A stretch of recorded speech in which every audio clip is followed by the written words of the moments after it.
this one.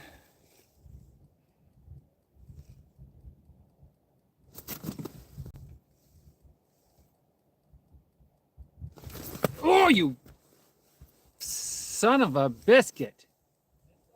Yep, came up. I didn't even move it and they wanted it. Come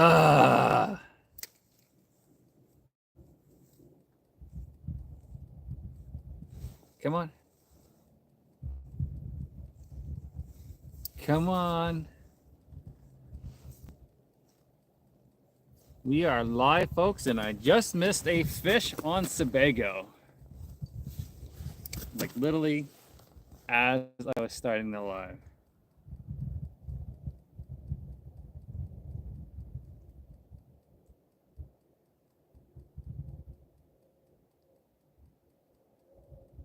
I'm pretty sure they're still down there. Get him. I'm trying, man.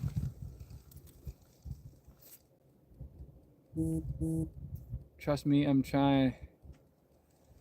I'm trying. Just next to it. It is nice out here today. Relatively nice. But if it was a little bit warmer. But with this kind of weather, like, beggars can't be choosers, you know?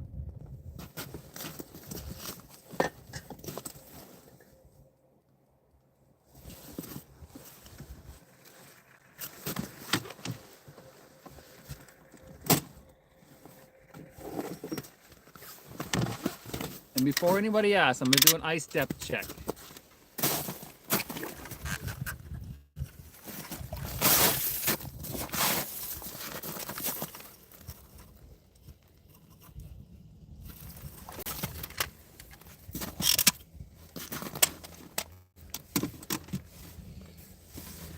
We got 7 inches of ice. I am not near the station. I am further out.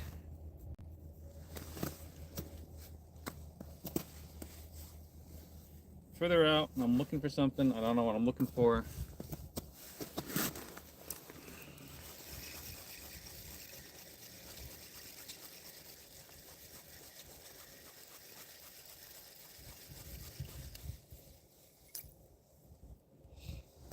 And this is the jig that I'm using, and it's glow in the dark.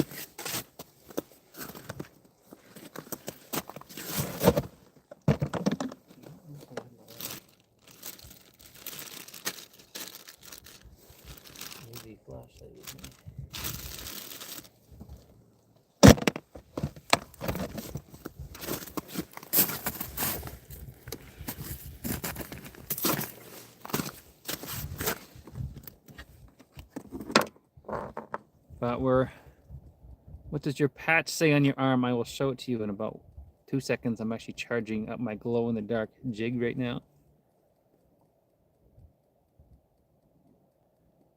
I am not doing the Derby this year. I'm about to put on a formal announcement out to everybody that I'm not doing the Derby, just because it's a family weekend for me.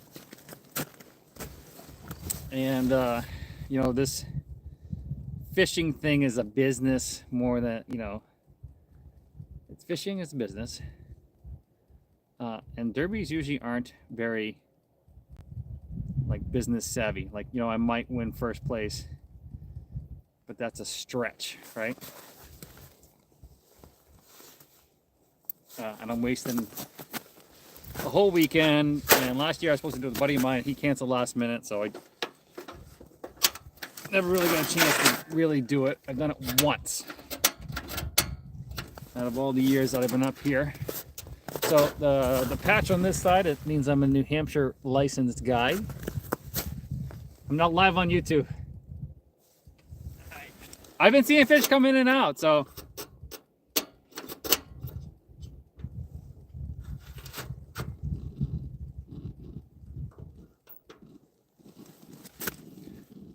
Dropping back down here. And I'm gonna crank some heat outside the shack. Any recommendations for where to fish? And I was thinking, do not go to 19 Mile. Everybody and their brother will be on 19 Mile. So I would check any, like literally go to Google Earth and check any of the beach access points that you can find and look for those. You heading out or what? I go try All right. Or just like a little hump, like the 150 hump over here. I might try. I mean, those guys have been over there the whole day, so they're. Might be. Yeah. I thought about it too. Text me if they're hammering them, all right? Yeah. You'll hear me. Yeah. The one noise on the whole lake. So I got someone else fishing kind of next to me.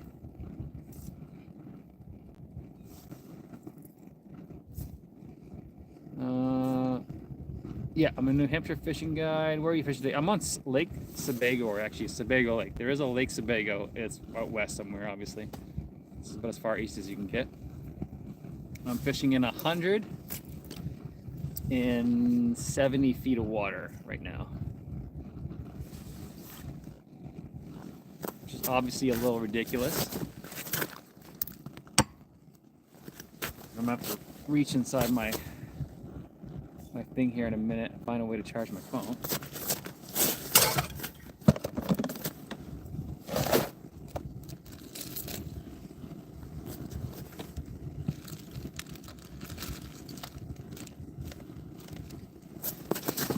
Got a cord. Hold on, I gotta charge.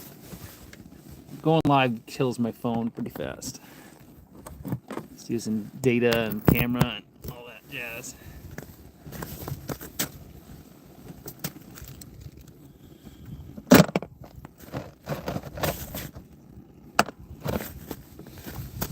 Takes forever to sink to the bottom with a 3/8 jig.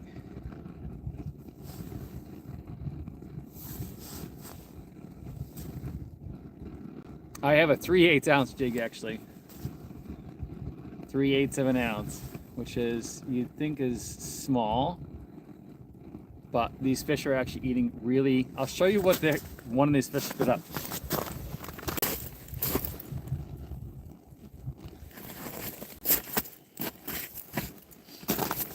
I leave these on the ice for the seagulls because I'm a nice guy. So they spit up a smelt that is a rainbow smelt, landlocked. And these are landlocked alewives. That's what they're spitting up.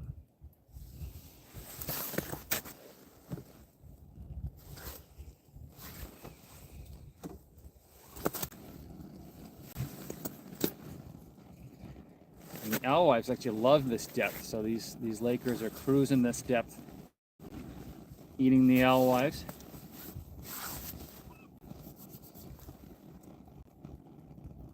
Maybe I should flip over the top of the shack here. Have you fished around Apostle Islands? Apostle Islands is Lake Superior, so no, I have not been close to there. Not even the same, relatively the same area.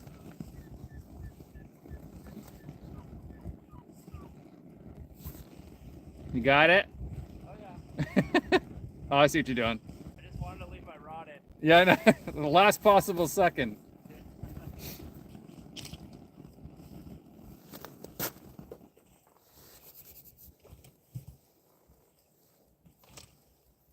Where am I located? I am on Sebago Lake in Maine, which is like Standish. It's in a bunch of different towns, actually. Oh, and I got Lakers coming in right now, actually. So if I go audio silent, that's why.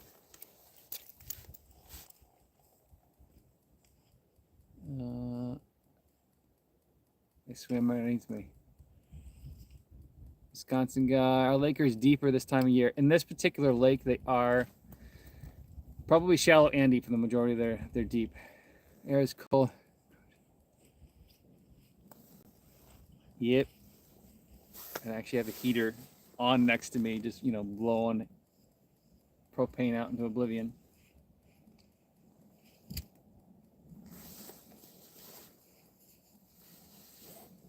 I'm drinking some hot tea as well.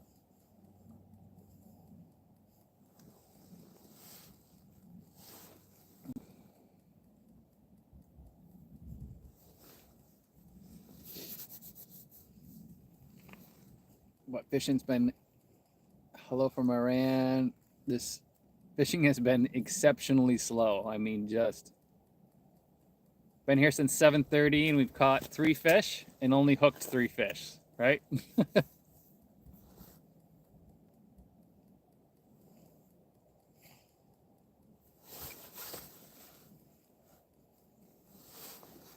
It's been brutal for sure.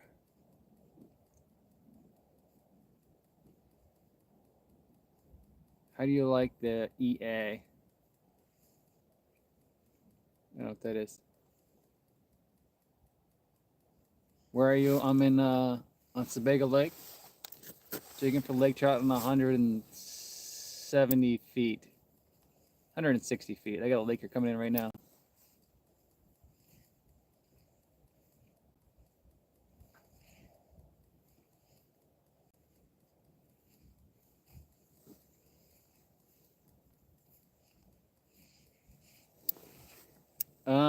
Yeah, I don't know. So our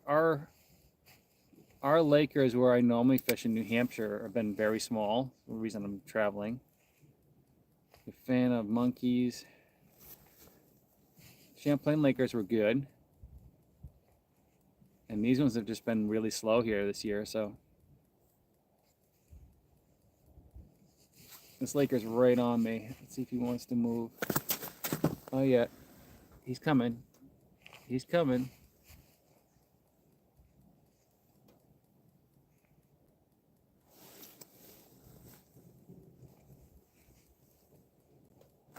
Got him. Got him. Yep. Can you come, something? We're good. We're good. I got it. I got it. Can we pull it up? Yeah, pull the goose trap for me. Thanks. Appreciate it. High flyer? No, I'm bottom. Came in as a pair. Damn. As soon as this guy packs up, fish shows up. Got 116 people from watching all over the world. Let's go. Gonna grab that heater out of the way. Yeah. It's hot. Holy shit. Try to sit back here and get you guys a full rod bend. Can't wait to chase Lakers. Still have a few weeks. Where are you? Where is your season closed? Ours opens January 1st, and I can't wait until that season opens. Oh, he just came up. Damn, dude. Look, there he goes. There he goes down. I lost him. I shouldn't have sat down. That looked like a good one, decent. That was a decent fish. He's pissed.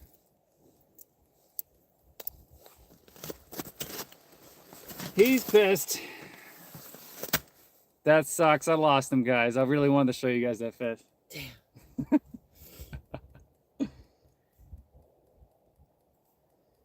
Alright, this is Wyatt on my right here. He's got a, what's your Instagrams? What? You got a YouTube channel too, right? WM Films.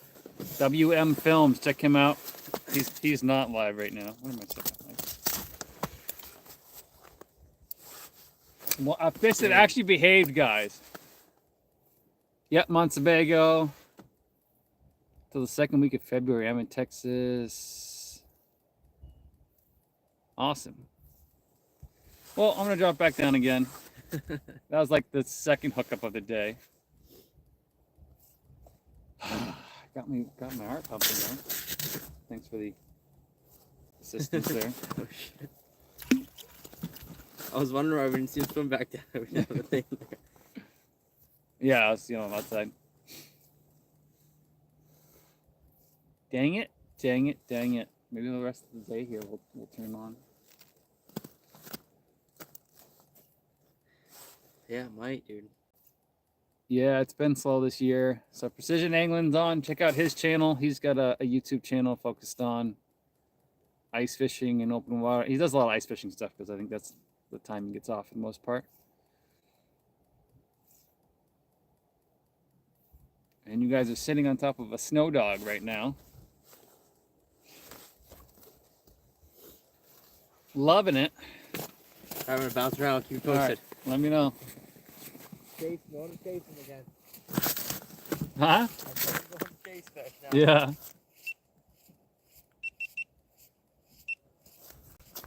I'll start hollering if the fishing gets good, all right?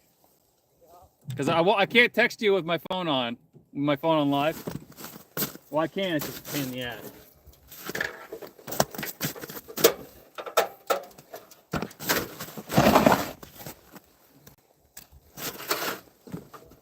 hot mess. I have a question. Go ahead.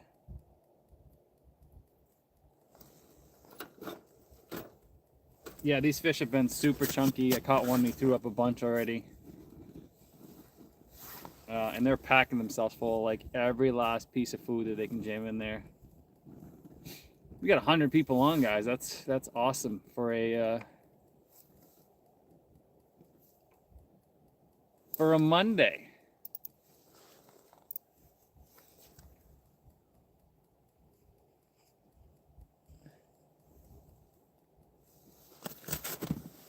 I got another one coming in right now.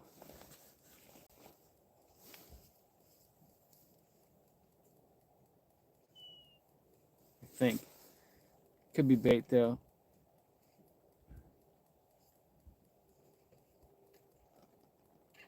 This is the Escape 2400.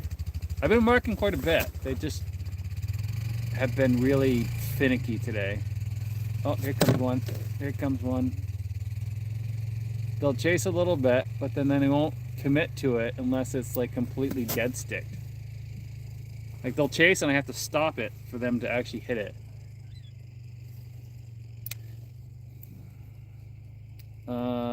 So this is Escape 2400. The Escape 2000 came out after this one. And I like this. I should have spent more time when I first put it together. Like I should lubricate the slides and stuff. But I don't have a good place to do that. And it just literally stays on the back of my truck all winter long.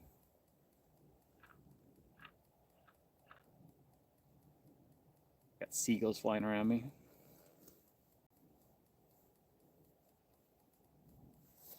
I just lost one, Donnie. It was a nice one too. Lost it at, I'm at 170 feet. I lost him at like 100 feet down.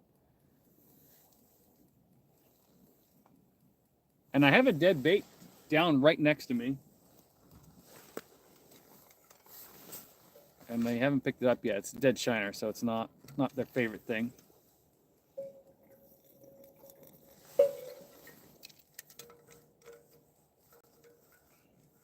Ice is good. It's a fishing sonar, not a radar. Radar is for out in the air, sonar is for in the water. But this is Live Scope XR and Live Scope, Garmin GT10 transducer. So I'm running two different ones right now.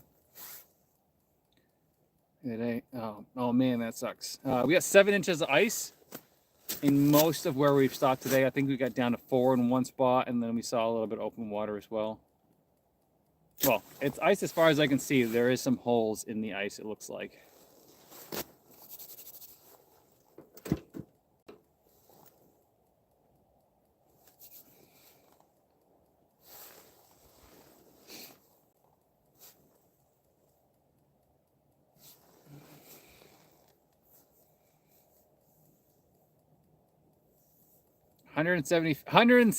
So listen to this, 170 feet deep with a 3/8 ounce jig. So it takes, you guys can time me next time I drop down. The goal is just to stay down until a fish shows up and then run away.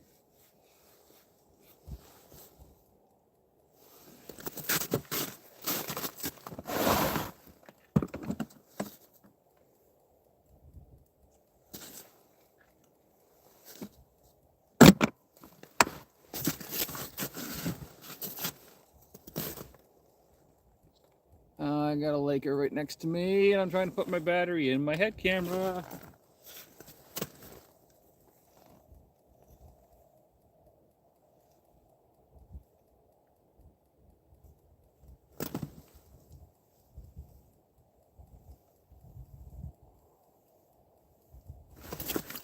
Oh! I literally popped my wrist on that one. Dang it! What the heck?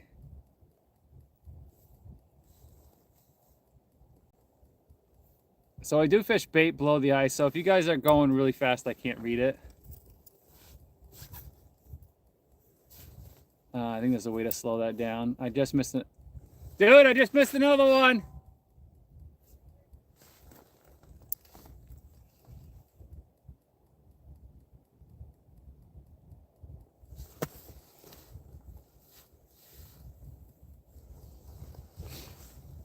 That was my fault.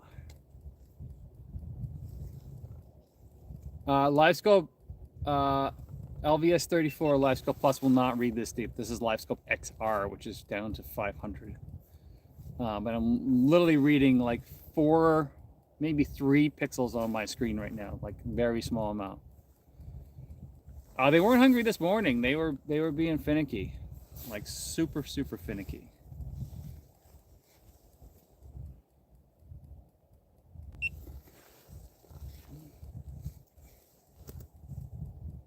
I mean, they're kind of being finicky now. They're not completely fired up. But I'm staying here till dark.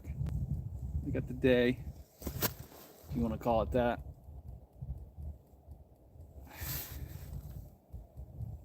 I don't know what the pressure's doing today. I tried to avoid looking at it today, not to get in any precursors. But it was snowing this morning. It basically stopped snowing as I was pulling in here. So, and there's been clouds. It's supposed to rain later today, I think.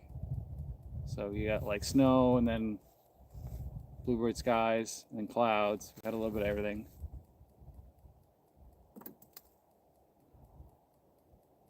I got here like 7:30, so yeah, drove in the dark and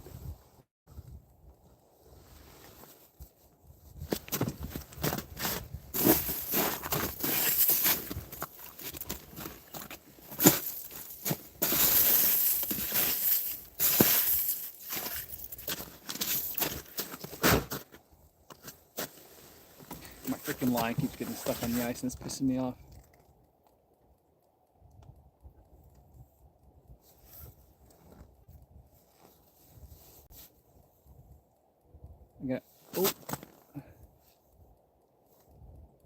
I got another fish coming in right now. I got 2 more fish coming in.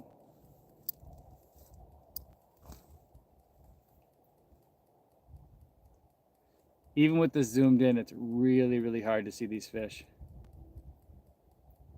I'm not in the Northwest Territories. I am in Maine, of all places. No, I say I'm from New Hampshire, but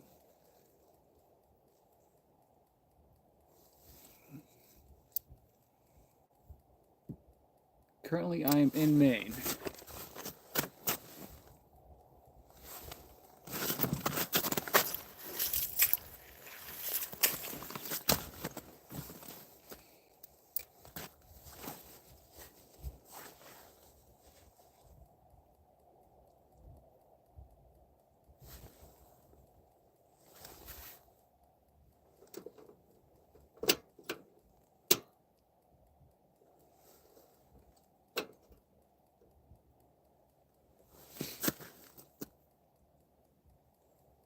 Lead jigs are still allowed if you read the rule. It's just a certain length.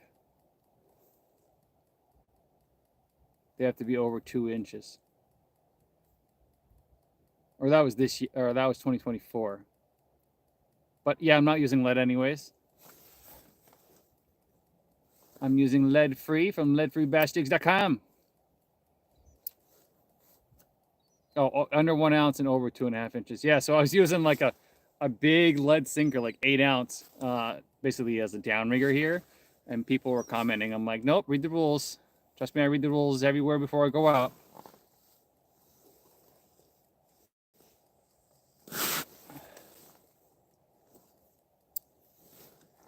Because you guys, not you guys, like this is my good audience.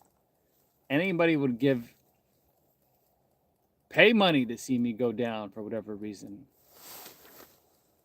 You know, get a ticket or whatever.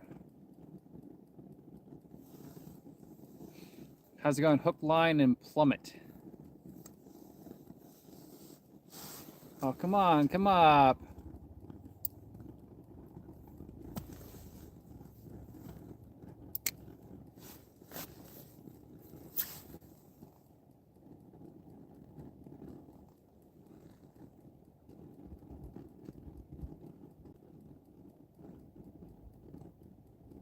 Yeah, so in the state of Maine, you can't chum. New Hampshire, you can chum. In Vermont, you can chum. I don't know why, of all places, Maine, you can't do it, but it's got to be on the hook. So I do have some cut bait on my hook right now. Yeah, I think any lake in Maine you can't chum.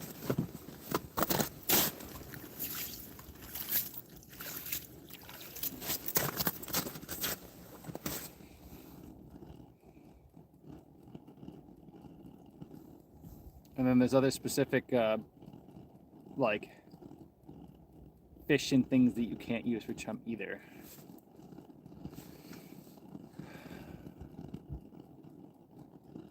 I've heard the same thing. Yeah, and you guys are allowed to use, like, Maine's allowed to use baited treble hooks. Like, there's so many rules in between each state. It's kind of ridiculous. Like, oh, I got one coming up to me. This is a 5-trap lake, and then New Hampshire is 2 traps. Oh, that was silly. That laker, like, spooked. He came up and then just darted away.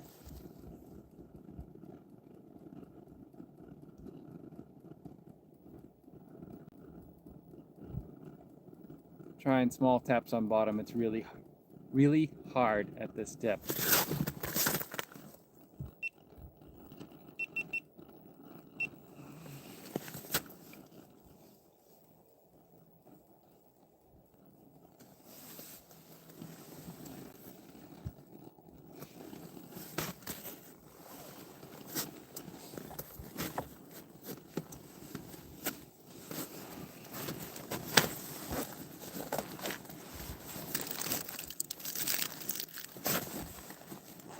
I'm gonna eat some Cheerios. You guys can hear me crunching, but I'm starving.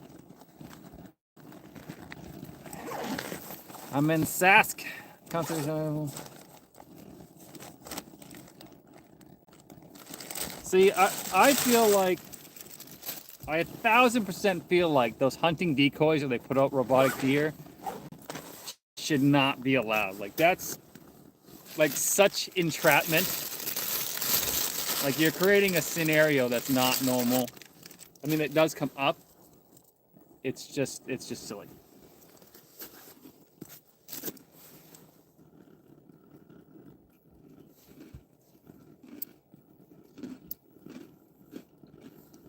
I am in Maine right now on Sebago Lake.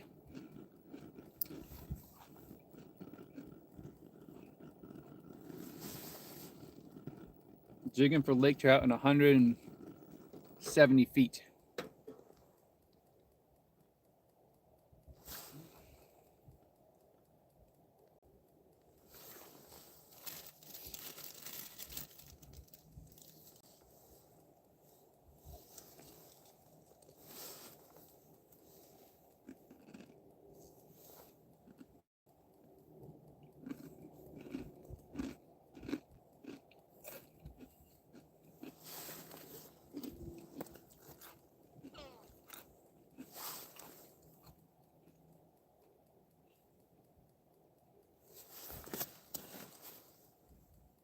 And I got a laker right beside me here. He's chasing me.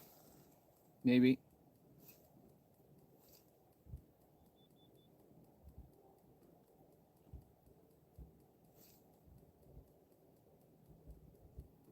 I don't know what that noise was.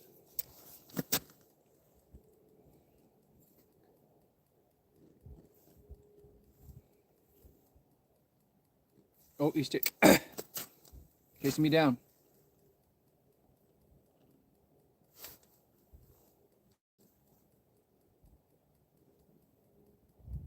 He chased me down, which is not normal here.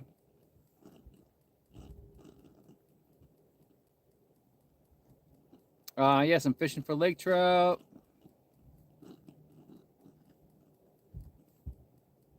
.99 meters, that's really deep.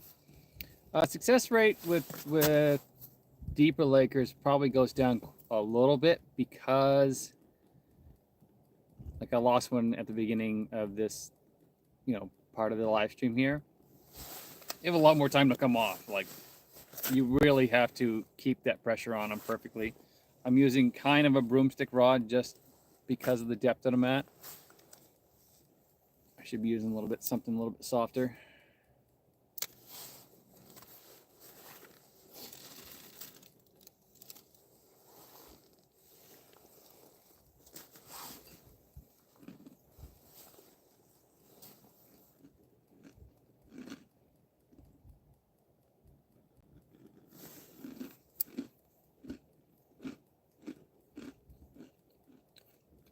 I'm in Maine right now.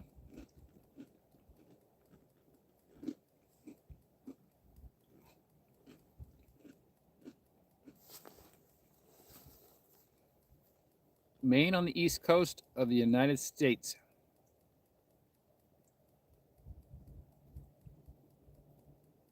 Yes, well, it depends on what your lake does. So I mean, I fish lake trout lakes that are max 50, and then you can't go near that. I've already hit Champlain. I'm in the process of editing that video now. And I have a Winnipesaukee. Too many dry Cheerios. I'm in the process of editing that video. And 2 other videos. I'm actually releasing some stuff out of order by accident, like not by accident, but sponsor stuff.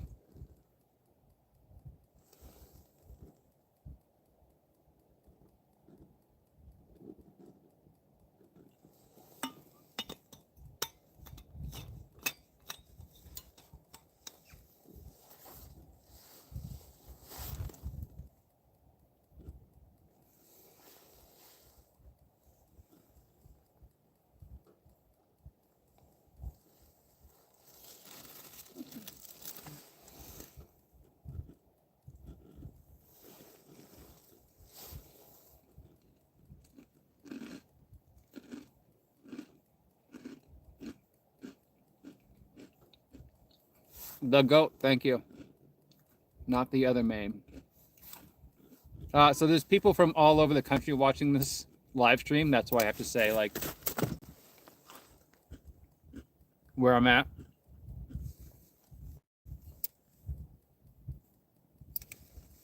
There's a lake right underneath me.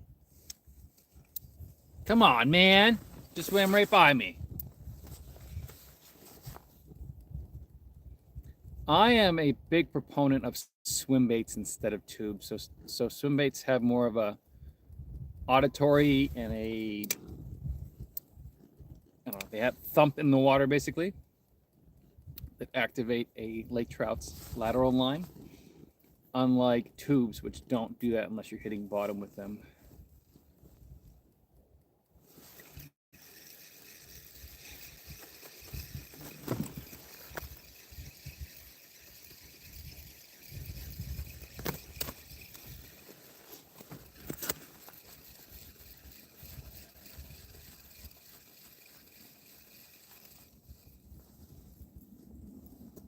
And this is the jig that I'm using, chartreuse on chartreuse.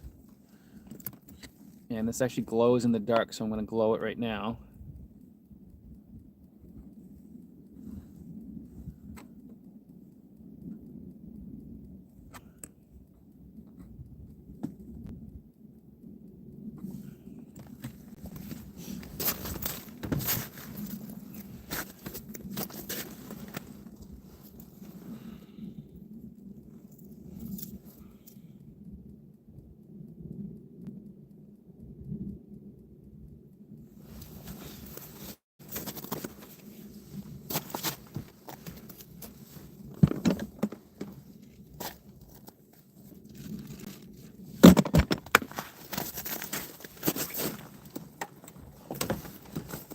And I got all sorts of stuff on the ice today.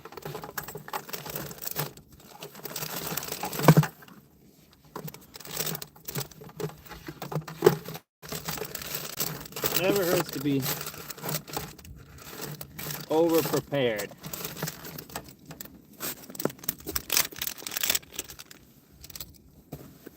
Trying not to melt my damn pants.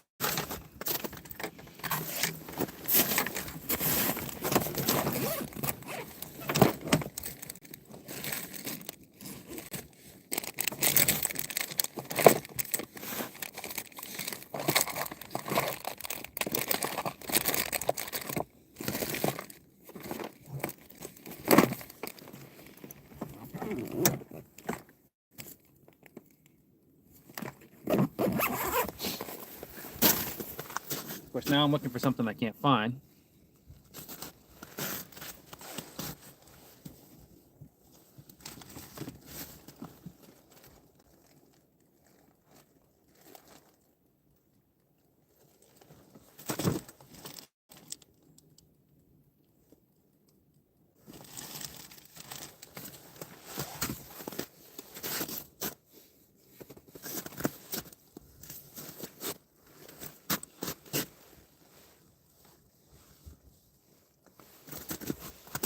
Still looking.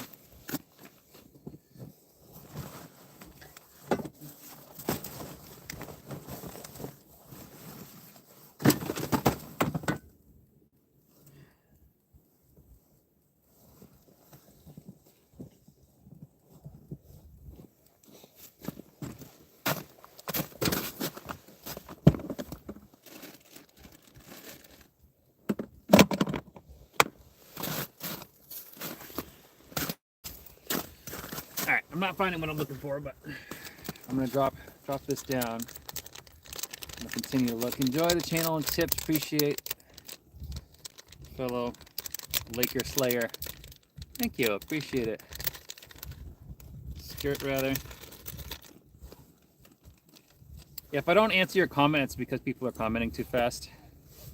I can't get to all of them because if they're going too fast, I can't read them. There's a way to slow it down. I don't know how to do it right now. Got a little UV light here. That's how I glow up my jigs.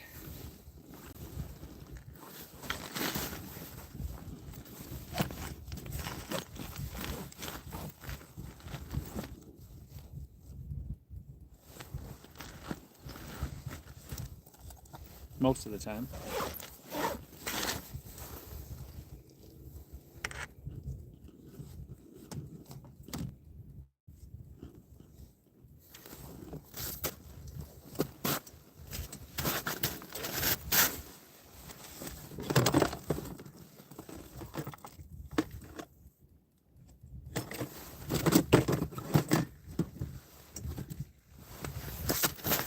Where, oh where did I put that stupid thing?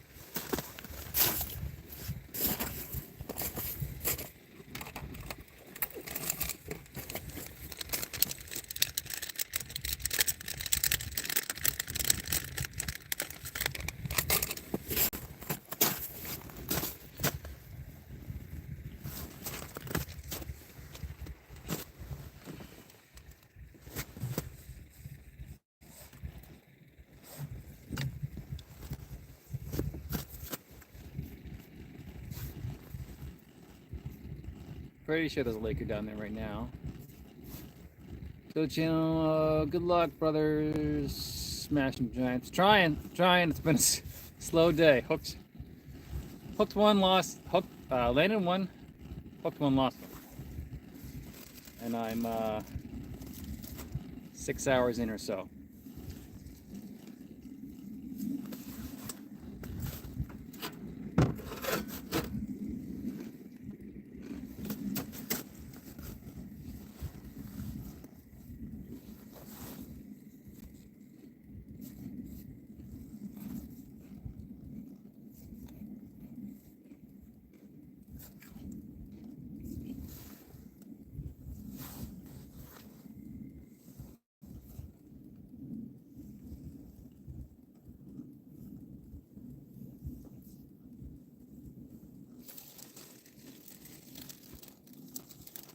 And I sell the baits that you guys saw in the video earlier, or like the live stream part of it. So I'm on benefitfish.com. I'm vastly behind on orders, so it's gonna take a minute to get them out to you guys.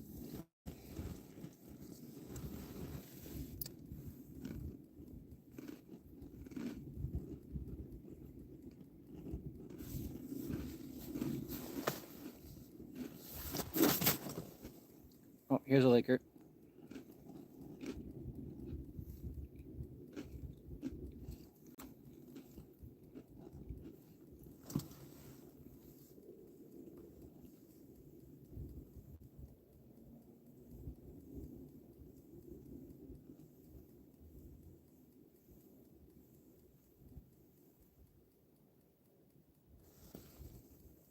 Must be really small.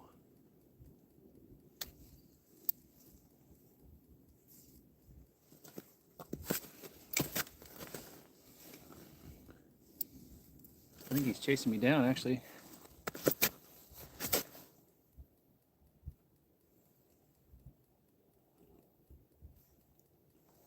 Chasing me back up. Must be a really tiny Laker.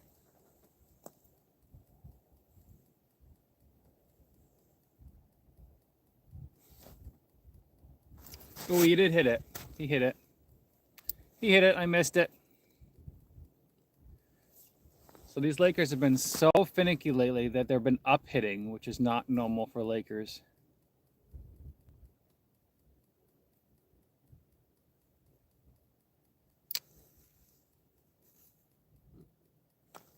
So what they do is my line's tight and they come up and they like lift it. Oh, this one's fired up. This one's fired up.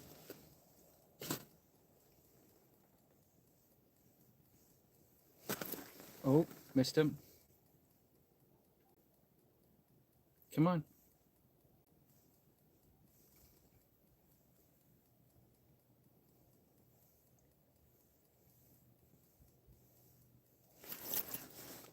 Oh, did I just get broken off?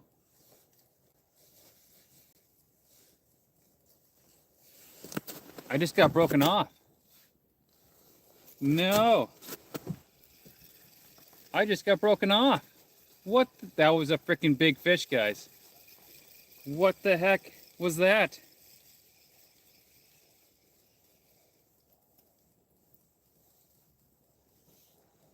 No. What the heck?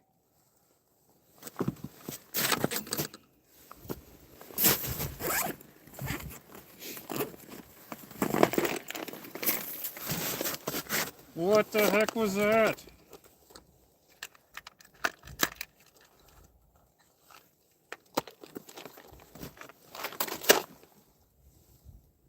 Just suck after suck today. Suck after suck. All right, we're doing a polymer knot for all of my direct ties. We don't run swivels.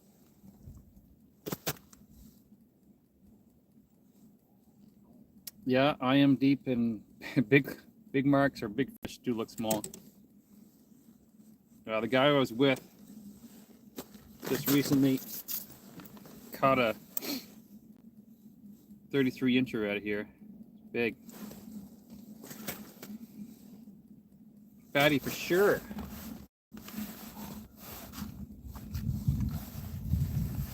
And I have all sorts of plastics with me. I'm gonna put the same one I had on.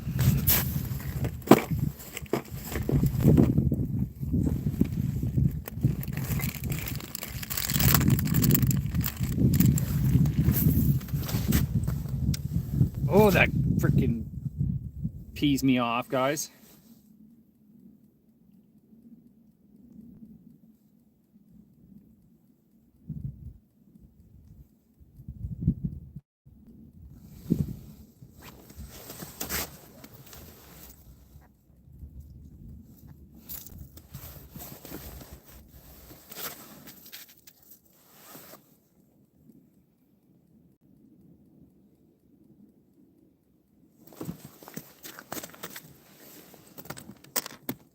Got to make sure you glow that jig back up.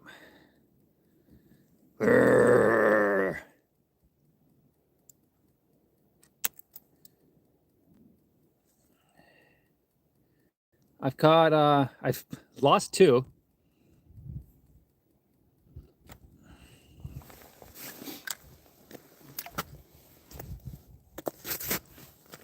Caught 1. And I need to step off screen here for a second to relieve myself. I don't have a good rod holder.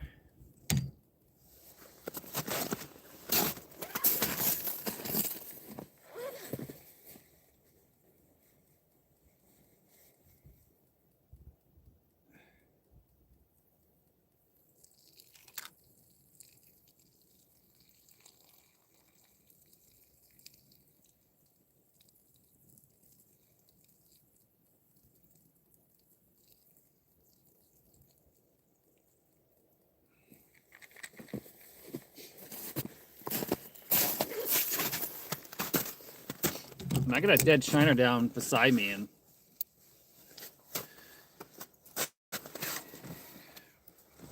yeah, my drag is pretty tight. I'm gonna loosen that a little bit.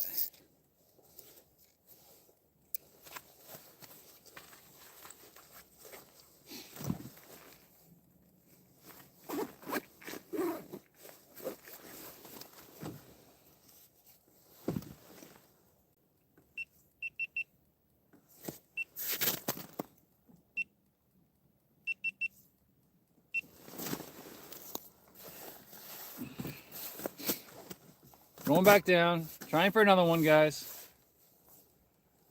I'll do a drag check once I'm down there. I don't normally break fish like that, so that must have been weird. Or it was weird. Not normal. It's almost like the knot field that had a little curly cue at the end. Going for lake trout. We got 65 people on. Tell me, guys, where you're from, guys and girls. I know sometimes there's girls in the chat, not very common, but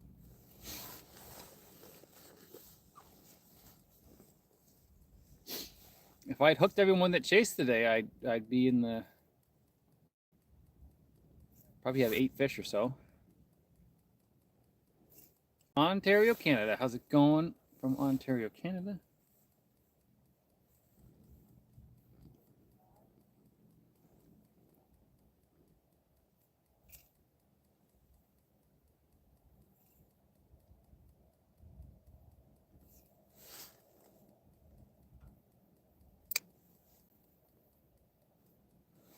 Vermont, Methuen, Saskatchewan. I am not a Winnie. I'm on Sebago Lake. I'm going to check the messages real quick.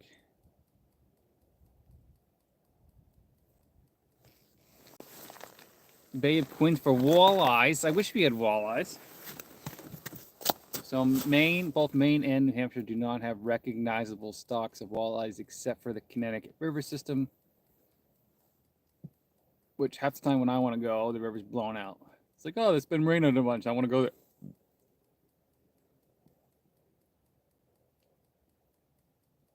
Sebago used to be 2 lines.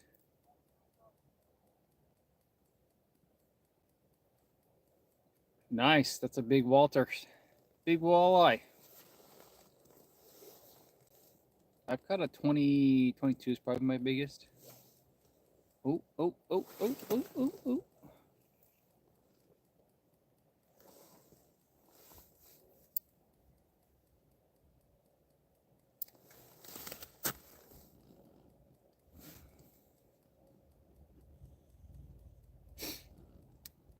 Maine does manage their fisheries better, I feel like, and I think a big part of that is they get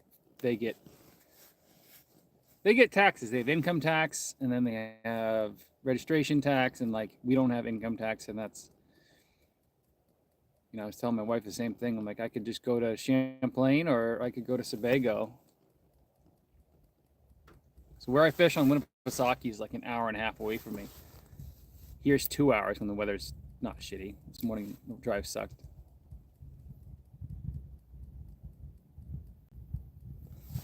We don't have walleye, but they're the ones I've caught that are pretty much gold.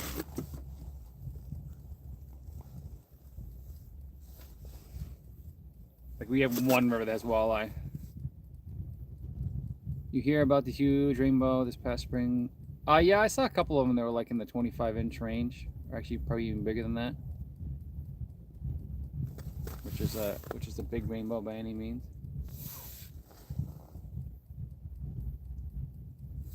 Ooh, ooh, ooh, ooh, ooh, ooh.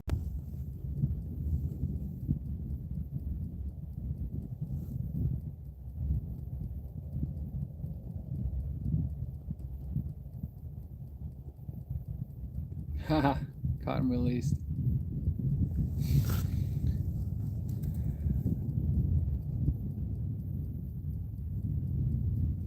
Yeah, it sucks when they're falsely hooked.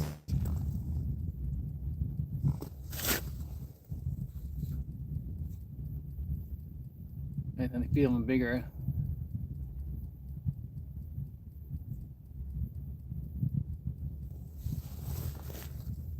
Yeah, I wish we had walleyes. New Hampshire tried to stock them. Maine tried to stock them, and our waters aren't really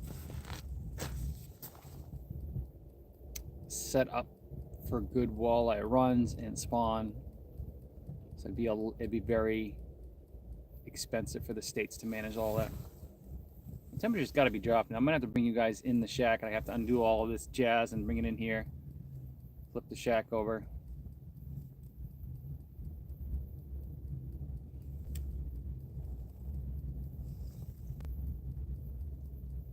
I'm getting chilly even with the heater on. Did you guys hear that duck?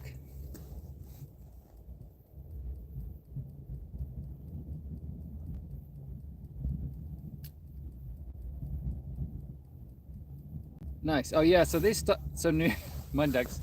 They stocked some giant.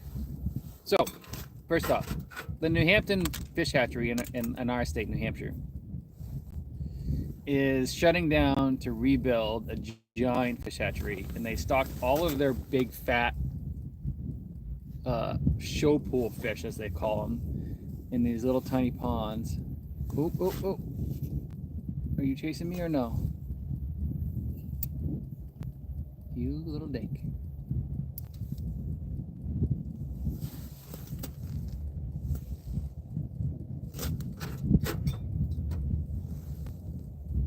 Thought he was chasing me. Must be the Cheerios. Yeah, doing a little bit of duck hunting out here. Got 79 people on. That's great. Yeah, that's still blinking. That's good. I was just checking this camera. Most annoying camera. My hat has to be tight, so it like gives me a headache. And I don't realize, I'm like, why do I have a headache? And it's usually because I don't drink enough water. Yeah, so the count, like I see a count that's different than you guys. Now it says 69 people.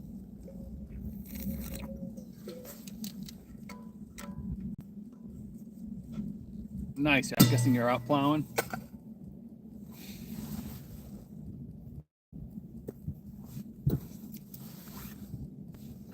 And let me say, Maine did a great job plowing this morning. New Hampshire did not.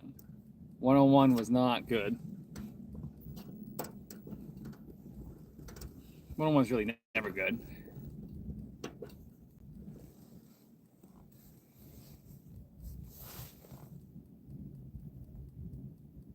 Yeah, now it's just back to 80. So people come in and out of the chat as they're scrolling through things, which is fine, obviously.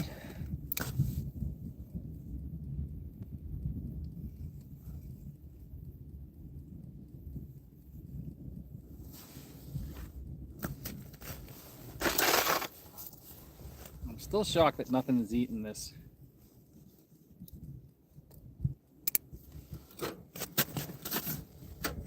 Dead shiner that's next to me.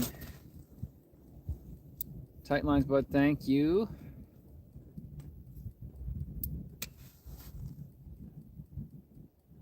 And look at webcams placed. Gotcha. Oh, I might have to crawl in the shack here. It's been weather-wise, it's been phenomenal today.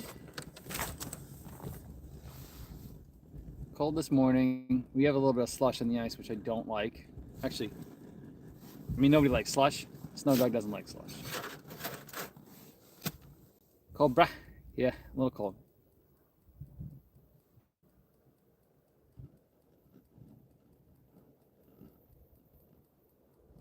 Where am I fishing? I'm on Sebago Lake in Maine. I'm out in 170 feet jigging for the Lakers. And I've broken off one, and I've dropped one, and both of that's not normal for me. I'm gonna loosen my drag a schmidgen. I got someone kind of out next to me fishing. He's caught two. He's bouncing around doing some scouting. I know as soon as I flip this thing over, he's gonna be like, oh, no pike where I'm at. Not in this depth, at least. There's pike in this lake, though. I've caught him in here. Doing a figure eight, of all things. Being funny.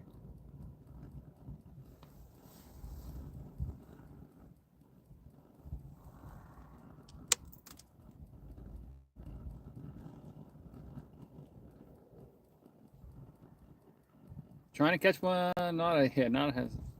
Double tap for Bennett Fishing. Thank you, burbot. There's burbot here too. I have not caught one, but a friend of mine caught like a 30-incher. Are you chasing me or no? No.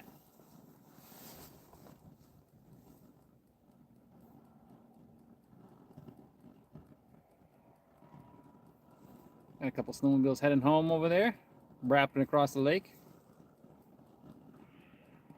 Thank you.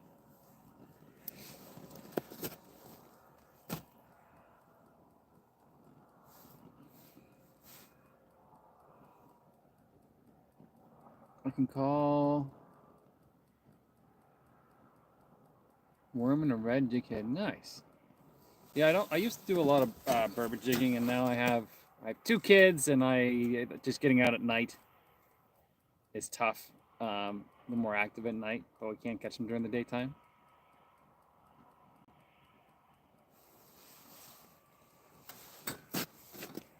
Yeah, I do have some burbot content, or cusk as we call them, content on my channel. So just type in into YouTube Bennett Fishing Cusk or Bennett Fishing Burbot, and I'll come up, and you guys can watch those videos. I do underwater camera mostly. But it is nice and peaceful out here. I got 2 snowmobiles ripping across the ice, and that's pretty much it. There was some seagulls that were chilling next to me, but they've since disappeared.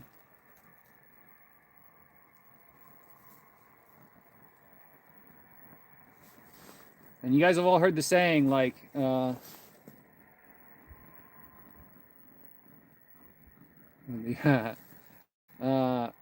the saying, like, don't leave fish to find fish. 100% what happened today. So this is a waypoint I have from previous ice fishing, and actually this exact day, almost plus or minus like 3 or 4 days, I was out here last year in my boat. We had to chisel the boat launch out, but I was out here in my boat catching lake trout in the exact same spot. So what a year difference makes, obviously.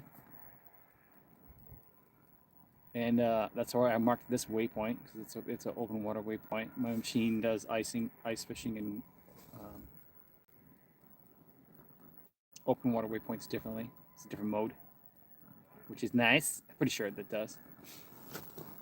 And so I ran over here. Guy I was with caught one, and then it was slow, and then we moved, didn't catch any, and then we came back here and caught another one, and then we bounced around again, didn't catch any, and I came back here and I caught one. So it's a good spot. We got like a flat, and we have a little bit of bump about 80 feet from me. 40 feet from me.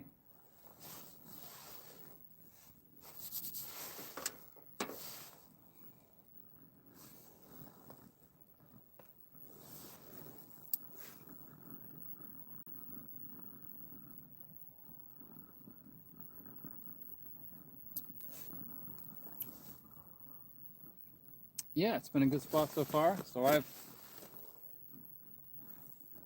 caught one, lost 2. If I'd stayed here all day, I probably would have caught more, but that's the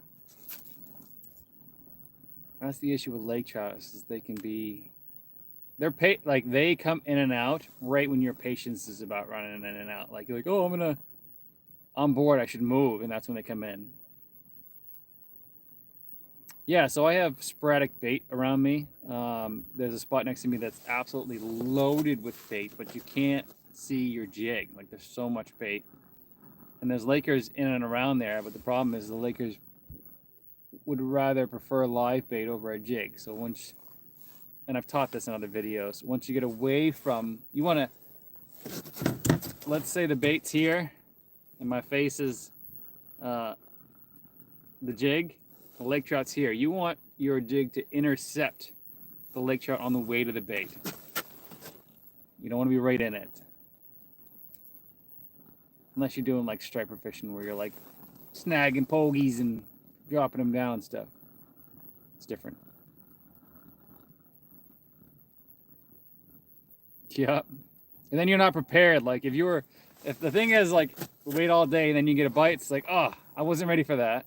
But if you're hammering them all day, then you're prepared and you get your drag set right and everything's good, and all that jazz.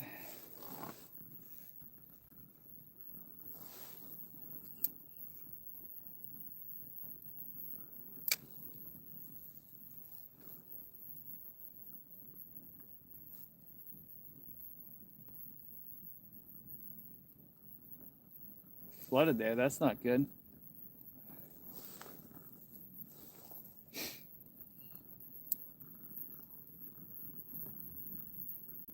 Yeah, that's sad.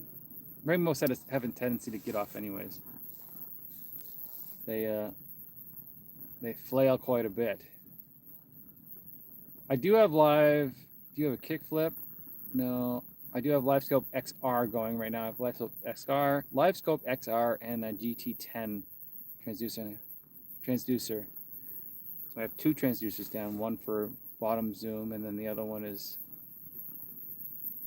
to see the rest of it.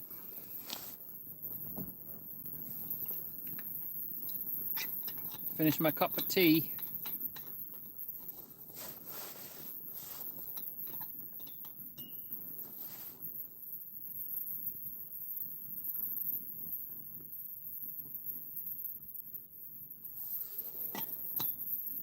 So I don't like, really?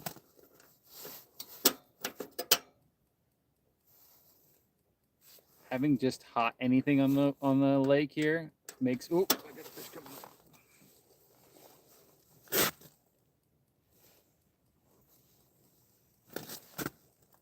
He's feisty. He's feisty.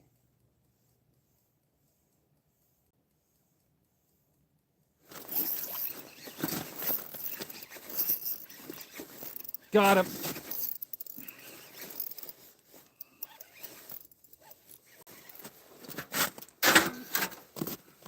Got that one.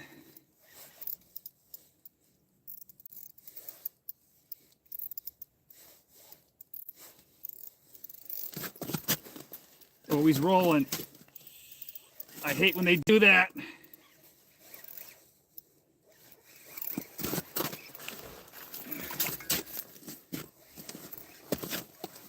Jeez, I hate when they do that. Trying to get the camera to get more of an action shot here.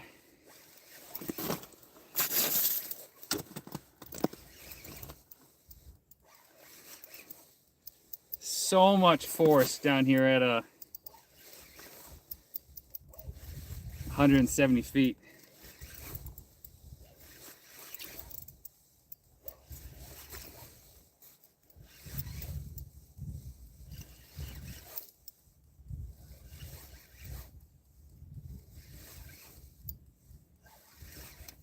Not a giant. Haven't quite seen him yet though, but he's not a giant.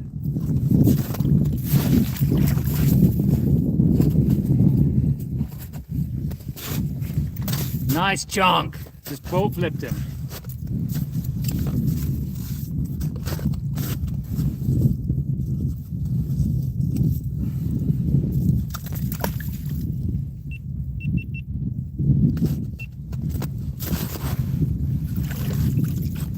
One thing I like about Sebago is they get these red fins, guys.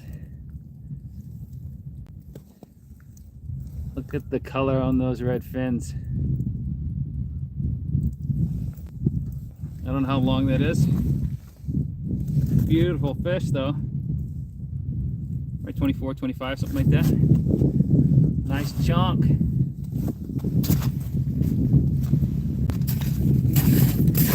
I'll even let you guys see him go.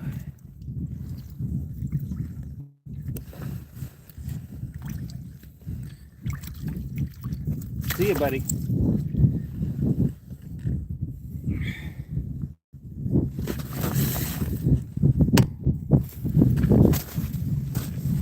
Yes!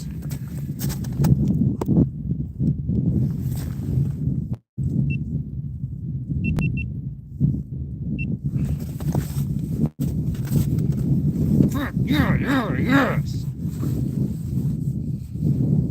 Ah!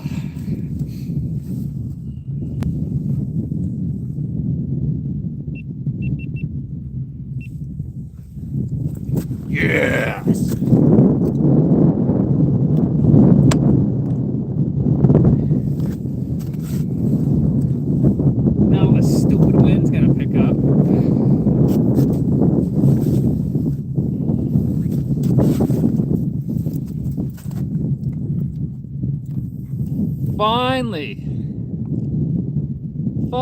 second one of the day, I've dropped multiple fish, broke off fish. So after every, especially lake trout, check that line. Everything's good. Everything's good.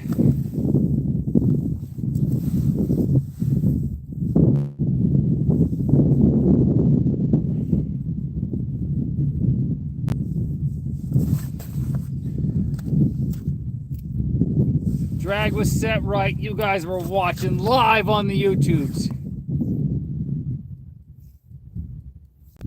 Overflows in huge lake trout, huge walleye. Yeah. I would love to just fish up in Canada during the summertime. I don't really want to drill through like 3 feet of ice. No desire to. None whatsoever. This is actually a 2-inch plastic with it's basically the winning kit. It's the 2-inch plastic with the 2-inch Swimbait, the 3/8 ounce jig head, which is not part of the winning kit. I sell that separately, just because it's a little heavier and bigger for most of the Winnipesaukee Lakers.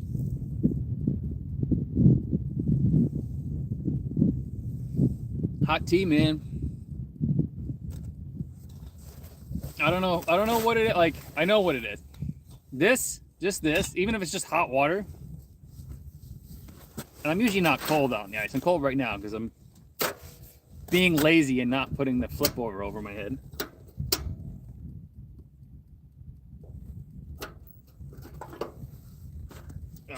Just that, having something warm to drink throughout the day makes life a lot better.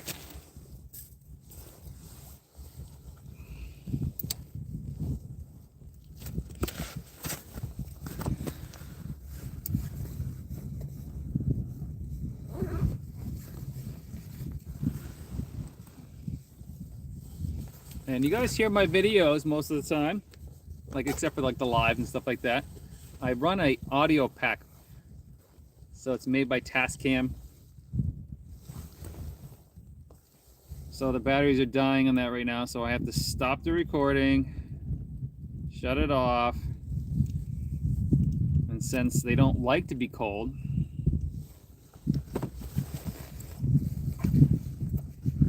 I have to bury these freaking batteries in my pants pocket to keep them warm.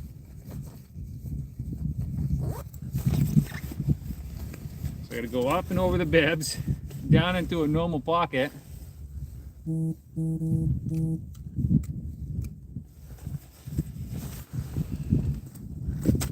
Let all the hot air that was in there out.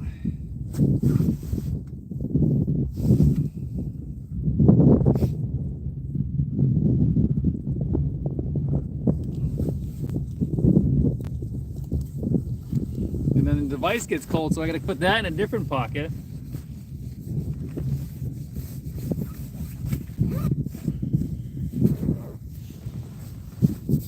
Woo, it's cold. One of these days I'm gonna add up how many pockets I have while I'm ice fishing. It's a ridiculous amount. That's how I lose my keys most of the time. I'm like, where are my keys? And the buddy I was out here fishing with earlier, he's still out here. He's up shallower, so he must be either marking them or catching them.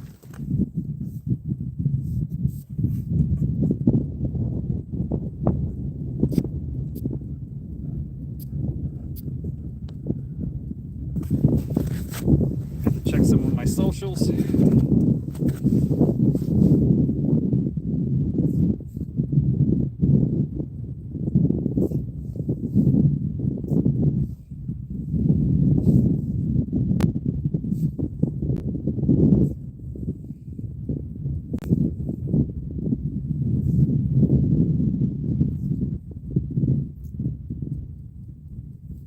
So,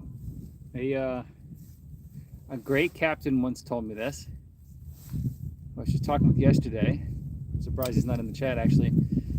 Mel True from Fishnet Charters we were tautog fishing or blackfish fishing. And he says, you know, you're chumming, and you can't chum in Maine, but you're chumming with like crab legs and stuff, and you catch more fish, and that lures in more fish, and that lures in more fish. You're creating life underneath the boat, doing the same thing here. These fish are throwing up, they're chumming the water by themselves on the way up. So it's basically raining down little pieces of dead fish, which lures in more lake trout, and the noise of the lake trout getting caught lures in more fish.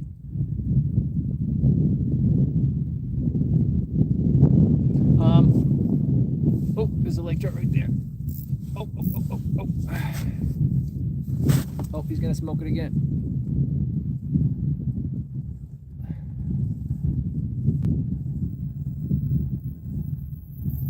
Oh no, he gave up. Come on, bro. Chased me like 20 feet and then he stopped.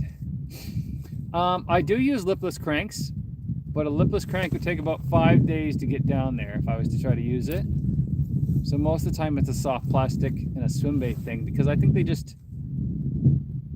like them better. On Champlain, where the water clarity was garbage, you'll see in a video soon in the next week or two, depending on when I release it. I am using a red lipless crankbait or a rattle trap, and I was very successful. They hit a dead stick actually, just chilling there. They just kind of like came and ate it. Yeah, hit that thumbs up button, guys, if you like this style content. I like doing the live, so YouTube just changed how they do lives last year, where they're promoting them on shorts, which is sweet. So you can be scrolling through shorts anywhere in the world, and I can show up. So you can get 1,000 views or 20,000 views or 100,000 views.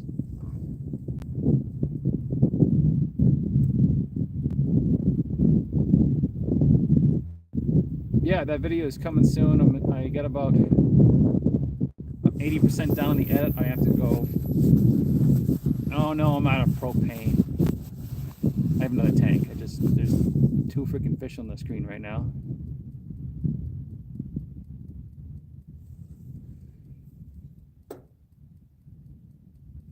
Yeah, I inject my own plastisol for my kits. I make all of the own plastics in my garage, actually.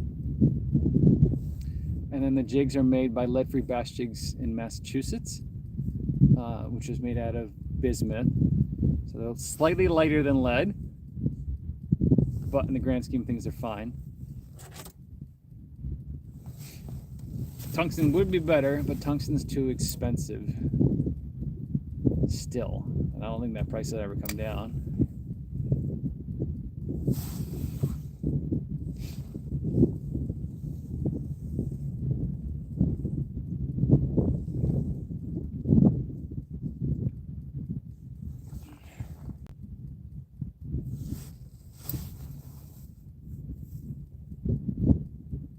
Fish down there doing something. What's my favorite color for Lakers? So it's weird, but it's gonna be white glow in the dark. So it's white with chartreuse embedded into it that glows. So it's basically chartreuse. Ain't no use if it ain't chartreuse.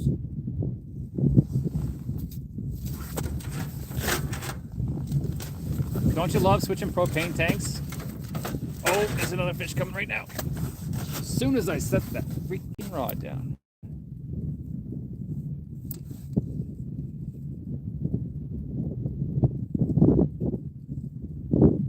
Don't you love switching propane tanks? The bottom's all iced over and covered in just as cold as can be. It's probably colder than freezing, actually.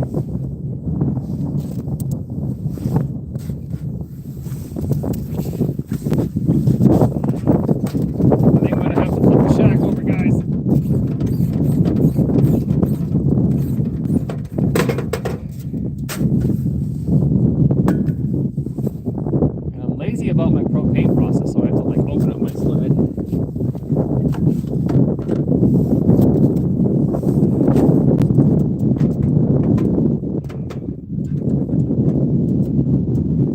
think I'm rich, guys. I refill my propane tanks. I refill these green ones illegally. Don't tell anybody. Yeah, wind's definitely picking up.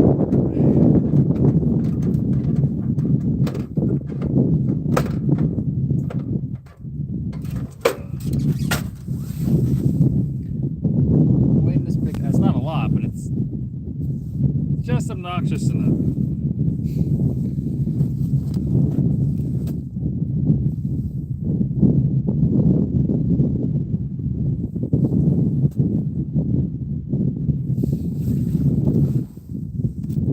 I despise wearing gloves, so especially for a lot of like our smaller lake trout over in New Hampshire, there are a lot of field bite, so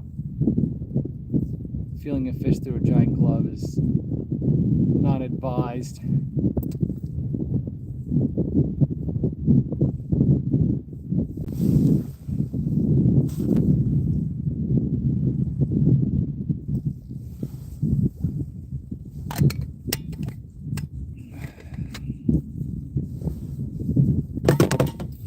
My tea is done.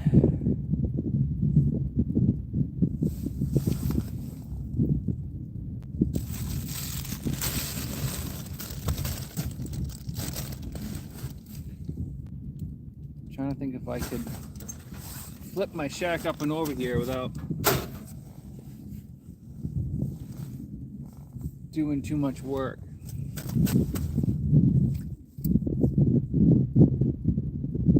There's Lakers down there just mulling around. I don't know what they're doing.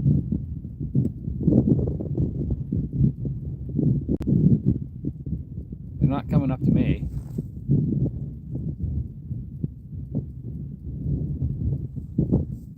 Yeah, that's cold. We got a really cold day.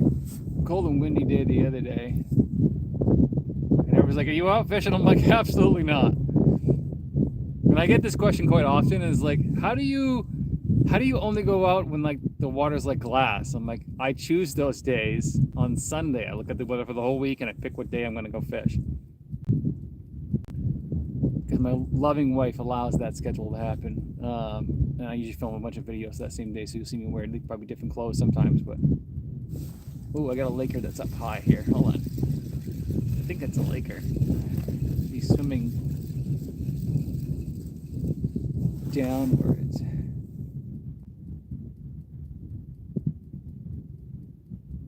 He hasn't seen me yet. Come here. Oh, yeah, that's definitely a Laker.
All right, I'm back.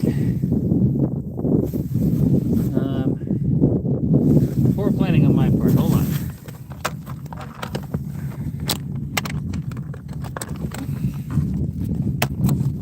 You're currently on my live scope shuttle, so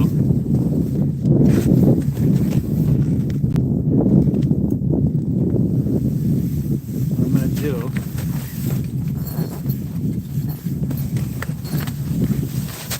without getting tangled here, drop my freaking phone in the ice.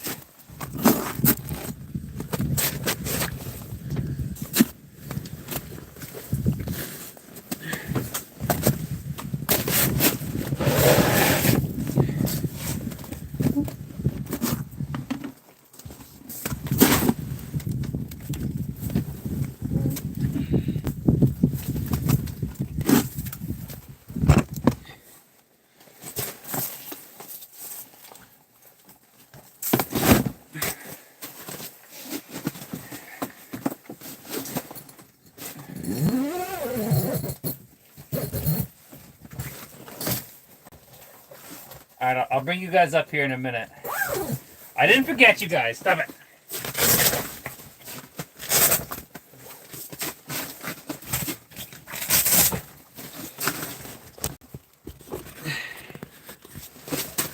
You guys are just gonna see a different angle, but now I don't have to freeze my nuts off.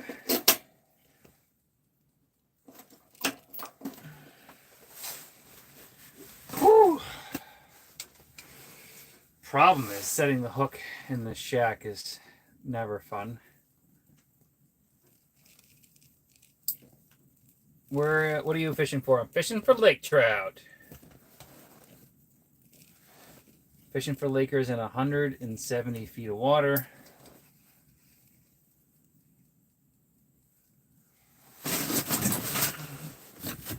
Oh, there's definitely one coming in now.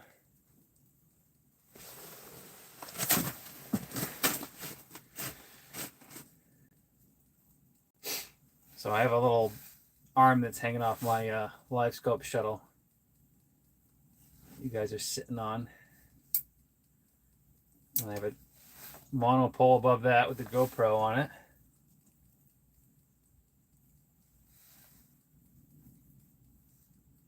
Love my Eskimo hut. Yeah, me too. This one is okay. I need to like lubricate some of the slides or something.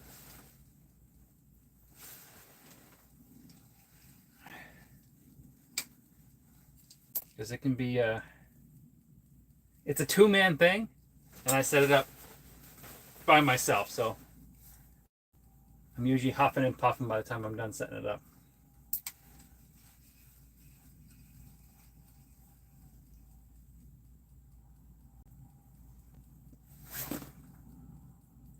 Ooh, that heat feels nice. Rah. Yeah, I'm gonna see if I can get you guys a little higher.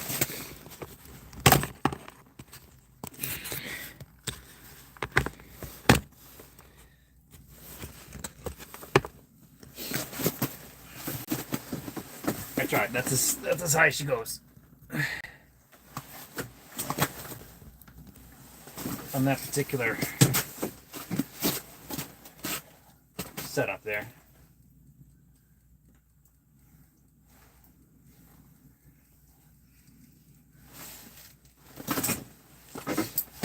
Still surprised my dead shiner hasn't been eaten yet.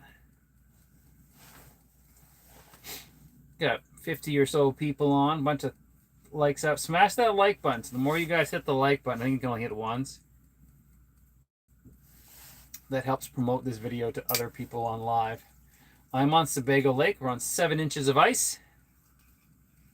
Got my snow machine out here today. Walking would have been brutal. Actually, I mean, it would have been brutal, but I wouldn't have walked so far. I did quite a distance today with the snow dog already. I'm on Erie, Ontario. I have not fished Erie.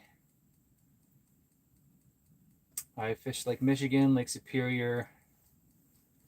I fished the tribs of Lake Ontario. I wanna bring my boat to Lake Ontario this year. Go for some lakes, some cool holes and stuff.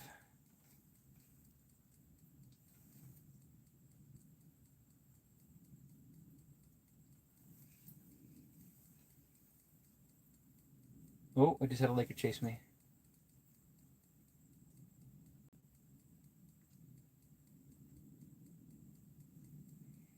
Had to have it, he says. Yeah, I was just about to tell some people, like I get a lot of people like, oh, I'm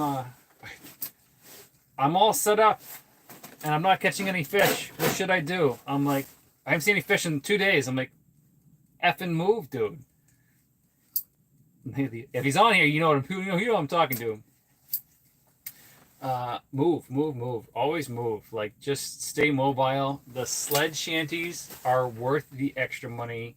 If you don't want to pull the weight, what you can do is, see my bench seat that I'm sitting on?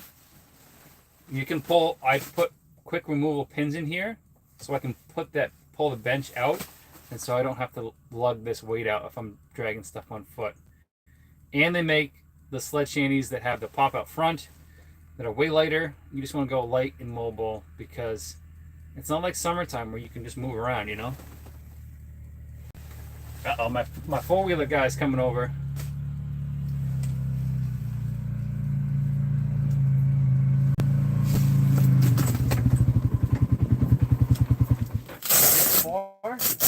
I got one and I missed, and I broke off one. I broke off a nice one. Really? And I never break off. Was it screw drag? No, I like hit the hook set and like a couple seconds later it broke off. You did, but you stuck them? Yeah, I stuck him. What the fuck? I'm still alive, by the way. Oh, jeez. Are you catching over there or no? No, the ones I did mark were big though. They just didn't bite. Ugh. Dang it. I'm like, he's got to be marking fish over there. He's staying over there. Are those guys, do you hear any of the other guys catch fish or no? No. It's just like, seems like it's pretty dead right now. Yeah. When did you last get a bite? When's the last fish I caught? Right, 30 minutes ago? 20 minutes ago? Actually, Damn, you broke off on live? 22 minutes. Yeah, I broke off on live and I caught one live, yeah. Damn. Everybody's like, whoop, there it goes. All right off the bottom? Yeah, yeah. I've seen like one or two suspended, but not really. That wind was freaking killing me. I had to get it. Yeah. That chair's sweet, huh? Yeah, it's only comfortable if you use the whole chair, but I always sit like on the edge. Exactly. So that's a bar right here, and then it's ventilated, which is great. Yeah. Except for during the wintertime, so my ass is always freezing. Gee. So other than that, it's a nice setup. Yeah. What's your plan? I might head out here in a few minutes. All right. Cut my losses, taking my losses. That's 3 o'clock. That's a good day. So you got 2 for the day? That's it, man. 2. All right, we're tied. I'm gonna try to beat you here in a minute. I've had enough chances at fish today. They're just not. Dude, that's how it is out here, dude. One day it's fire, and the next day it's not. Yeah. I mean, So weird. Yeah, my best day out here with 2 people is 65. So. Yeah. So. Now I'm at 2 guys. Same amount of time, by the way. You know when it's like that, dude. And you know when your days are gonna be. When you get to 10 o'clock and you only got 1. Yeah, it's gonna be a grind fest. Well, at least Yeah. you guys will see this video, I think. Even though it'll be short. Oh, here comes one right now. Coming in slow. I'm gonna start it up a little higher. Wait for it, guys. I'm on 170 feet right now. Looking at little tiny pixels on the screen.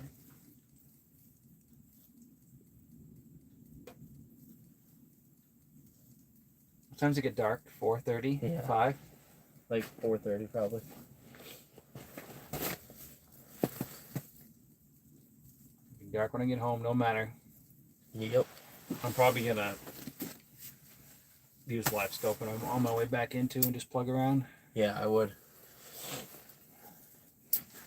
Take a look, see. I've never ice fished anywhere but out deep here, so.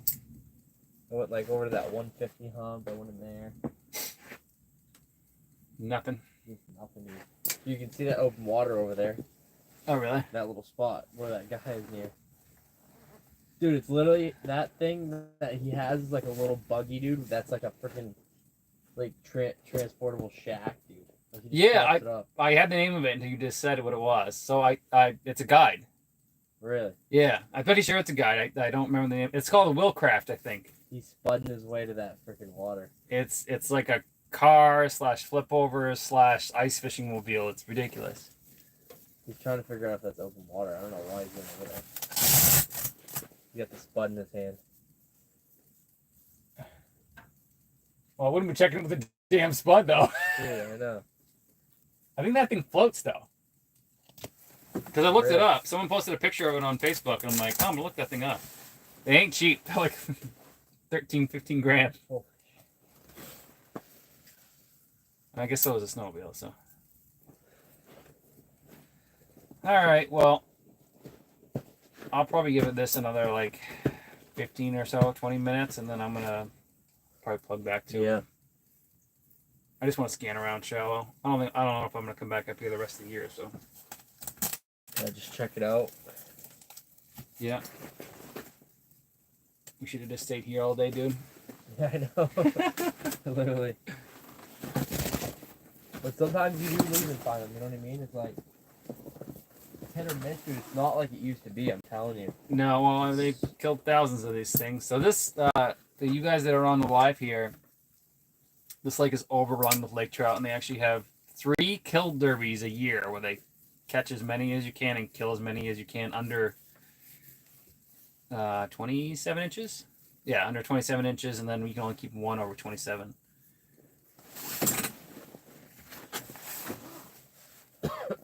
Which is kind of silly. It is definitely silly. All right, buddy. Good luck. All right. Send me pictures if you get any big ones. Yeah, well, the one I caught was pretty. That? So the one I caught was pretty. It had red fins and everything. Really? Yep. Oh, I got one on me right now. I got one on me right now. Buzzer beater.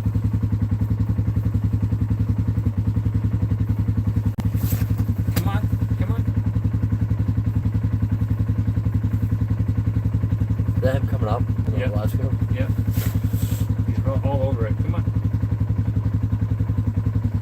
Slow, huh? Yeah, he's small. Oh, yeah. He just spooked and went back down. Yeah. Baby. Handsy. Is that one up high on the right, or is that just bait? It's just bait up top. Yeah. All right. All right, buddy. Well, good luck. Yeah. Yeah. Nice meeting you. Yeah, nice meeting you, buddy. Hey, let me know if the trail on the way up is shit. Yeah, I will. Not that it's gonna change what I do anymore, but it's just gonna suck more. Yeah. All right, buddy. Good luck. Yeah. Thanks.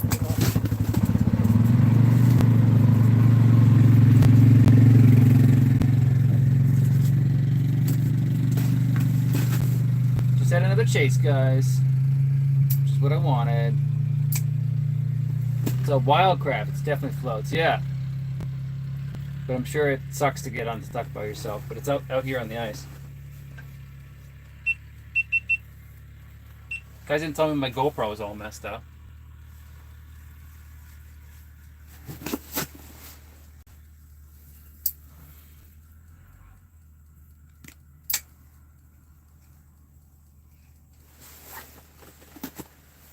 Staring at the ceiling.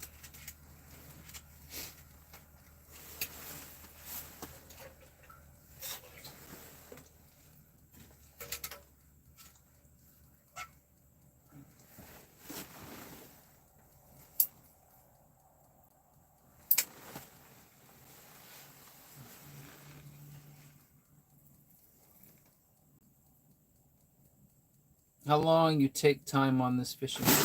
I'm up in Swimbait a couple times in the summer. Have live scope. Never tried for Lakers bass. What kit would you recommend? I would recommend the big bait kit for Sebago. That being said, I'm fishing smaller stuff right now because they seem to be on smaller alewives. So, big bait kit, and then buy a 3/8 ounce with a 3-inch swim bait. But yeah, I've been out here since 7:30 this morning Eastern Standard Time, so I've been out here for a while.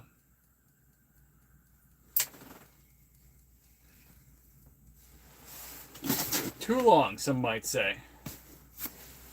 Oh, here comes one.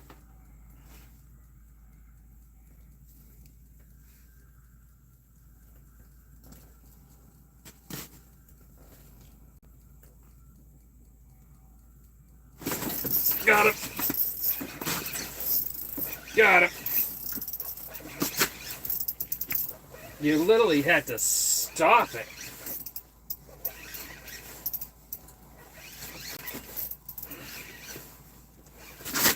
Not a giant, but a nice fish.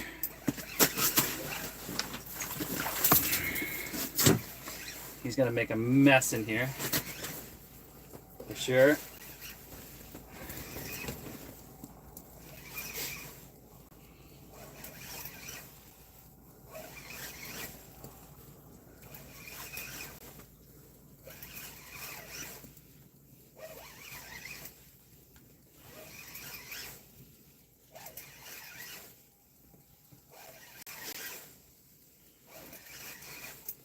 Got him, got him, got him. Yeah, this is in Maine. I am on Sebago right now. Live, coming action, live action. Leader's in the rod. And there he is. Nice Chunkosaurus. Since these guys love to run right into my heater, I'm gonna turn my heater off.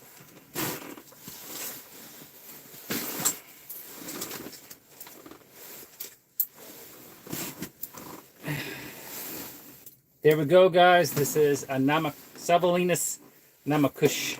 I'm not going. My Latin's not that good, but this is a lake trout. Just caught him down from 170 feet, and that's the 3/8 ounce jig in his mouth and the Winnie Kip bait in the back there.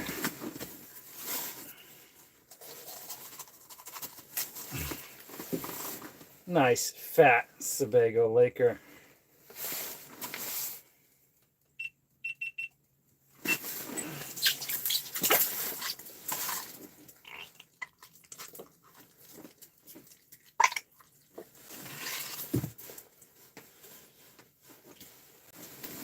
Nice fatty. Going back in before my battery dies.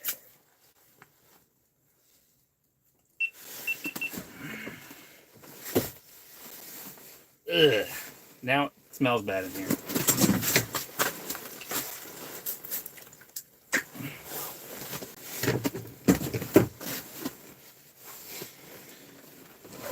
Yes. I would not eat these. Catch a pike, catch a pike. There is pike in this lake, but not in 170 feet of water. I can tell you that right now. I can tell you that right now. Fortunately, the batteries I need are underneath this live scope, which sucks. So bear with me 1 minute. I'm going to move you guys down and then get battery, and then bring you guys back up. Without dropping anything.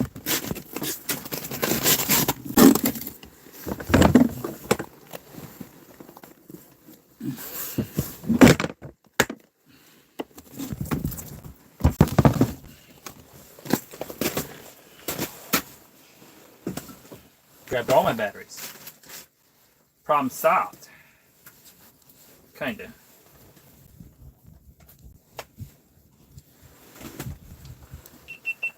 That fish acted exactly how he was supposed to.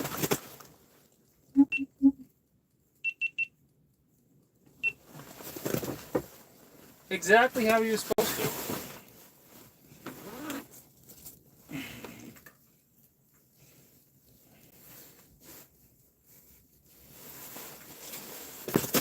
Make sure you glow your jigs before you drop them down.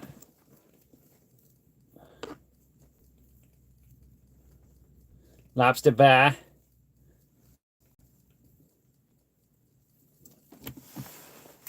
Uh, 50 feet I would use 3/8 ounce. 3/8 ounce or 1/4 ounce.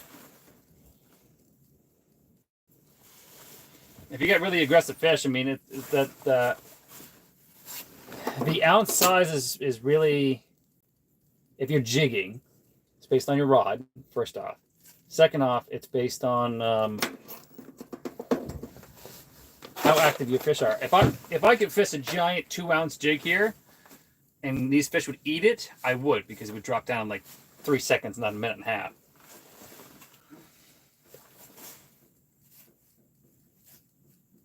So that's what I would do. What are we catching? We're catching lake trout on Sebago Lake. I'm sorry you guys are such a low angle. I don't have a way to bring you up higher. I mean, I do, but it's going to require some electrical tape.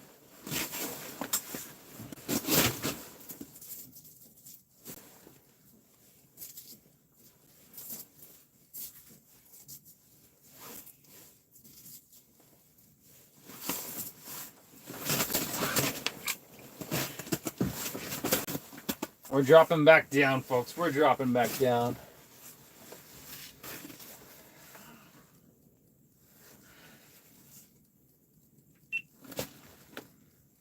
Got the heat ripping.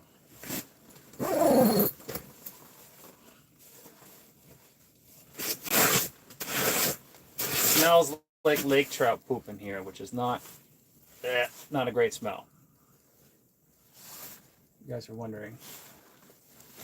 This is supposed to be down here.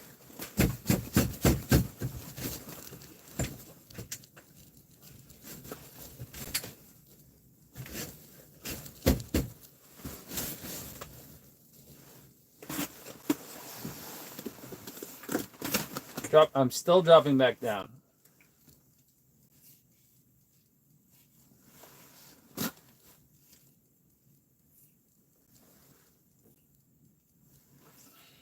Yeah, there's a lot worse that can happen. Not more, you know.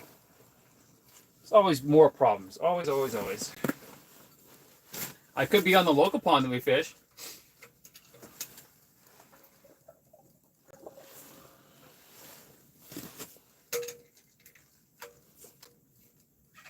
As soon as my buddy leaves.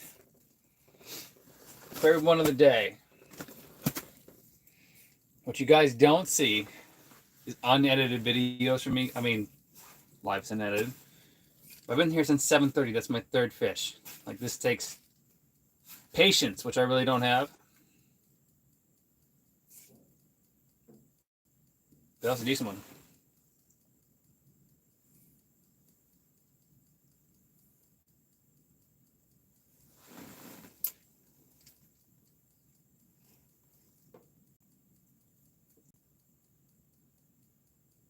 Haha, a dad joke.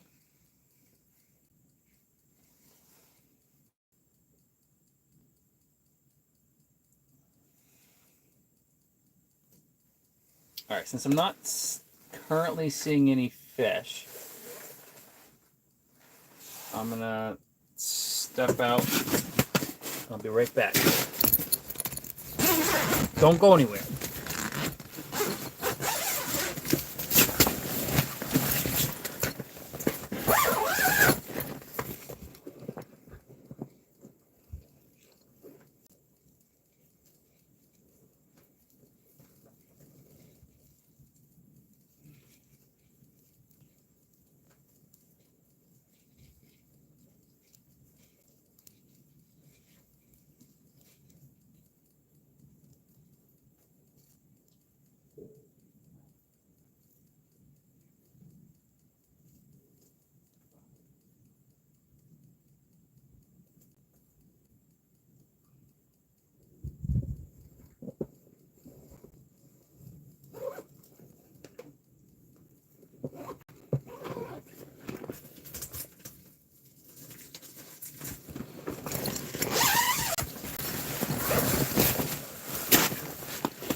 And we're back.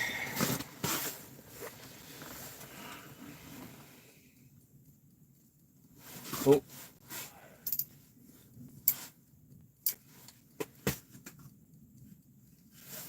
I got another one on me, guys.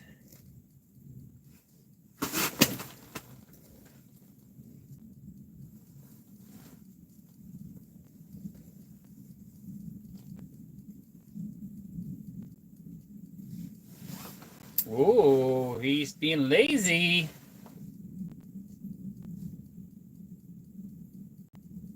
He's being lazy.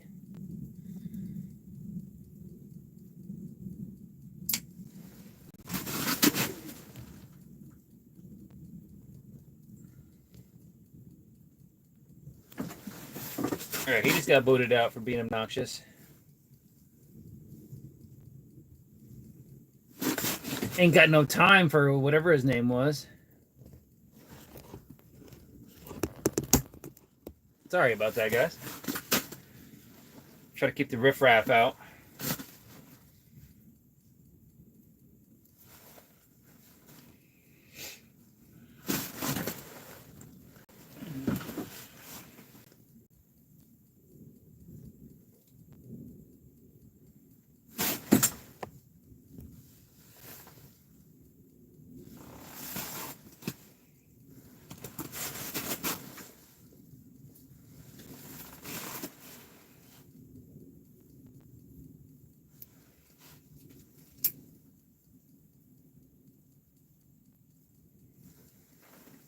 I live on Spago. Your videos have helped me a ton. You are very welcome.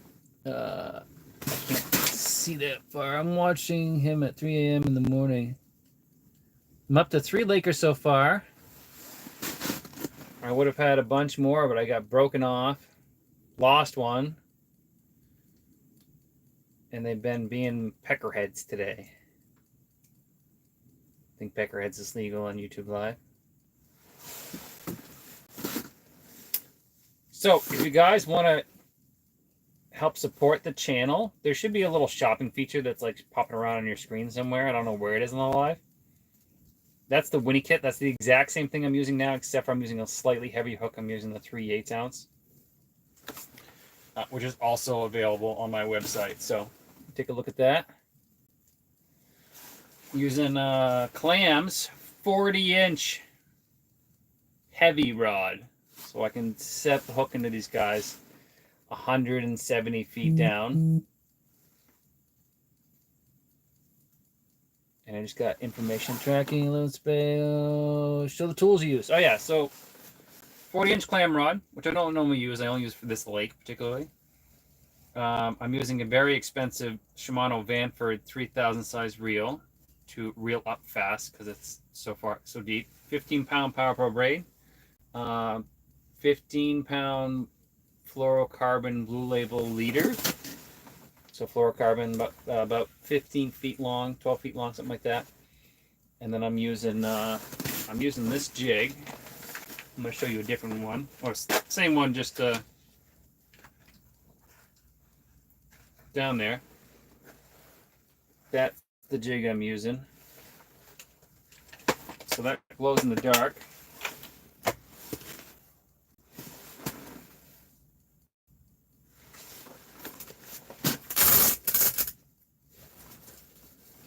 Still windy out there. Not enough to be obnoxious, which is nice.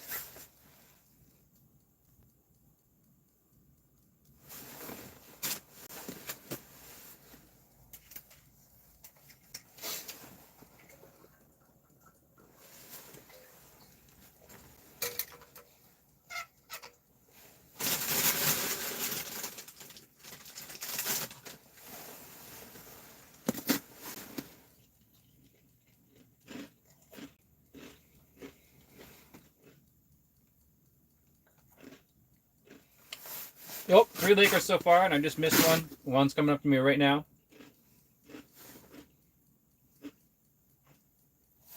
So I get for eating Cheerios. They taste like lake trout.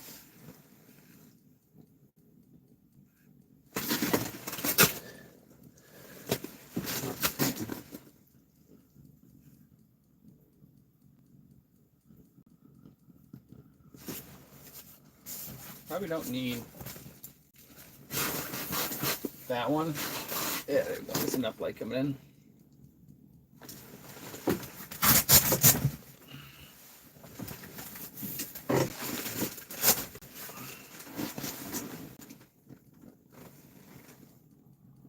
Uh, 40-inch rod. I am actually scoping and flashing at the same time. So I have LiveScope XR. And I have another transducer down because LiveScope XR is really hard to read at this depth. You know, it's super expensive, but it's really hard to read at this depth, so I'm running both.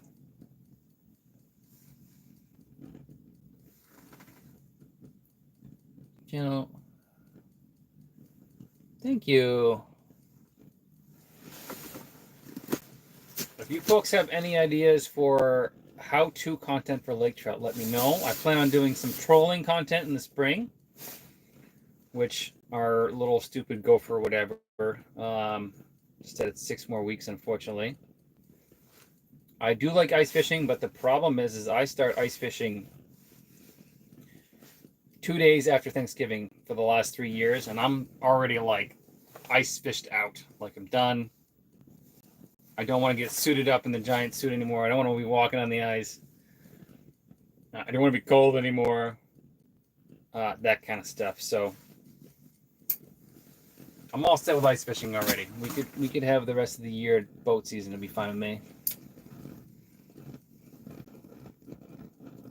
Also, probably just need a vacation. So this is what I do full time. I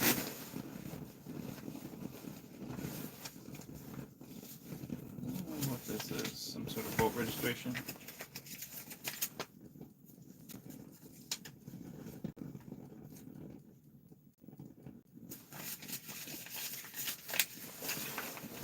It's canoe registration. Ooh, I gotta fish up high. I gotta fish up high.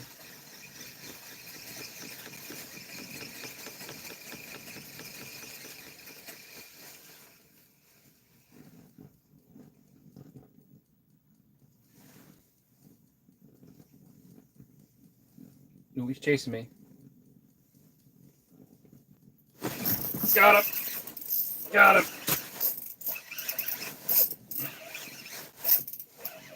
Set the hook to oblivion, folks. Don't let anybody on Instagram tell you otherwise. Pull that transducer up, kick to the side.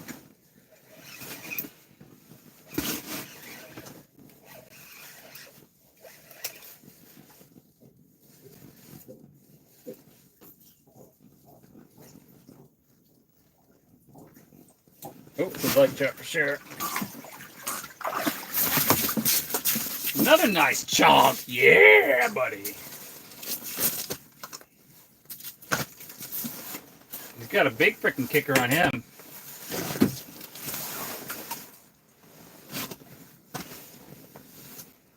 Nice one, guys. Another nice one. Back up. Get you in there. Look at that. Look at them teeth. Those are line chomping teeth, if you guys didn't know. Line chompers. Hopefully that camera's catching that. Nice white tip fins. They're just so beautiful in their own right. Going back in. Ah, it soaked me. Oh no, he hooked himself again. He hooked himself again. I had the line down the hole. I threw the line down the hole so I wouldn't do anything in here. And he rehooked himself.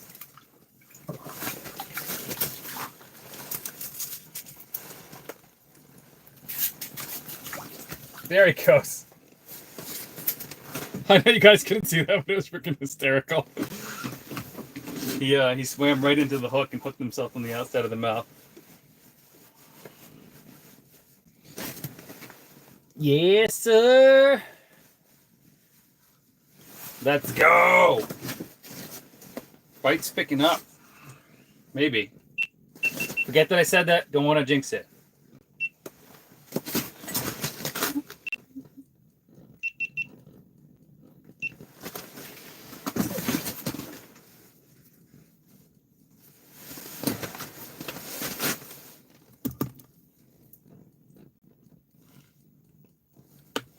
Glowing up the jig. I know you guys can't see that, but I'm glowing it up.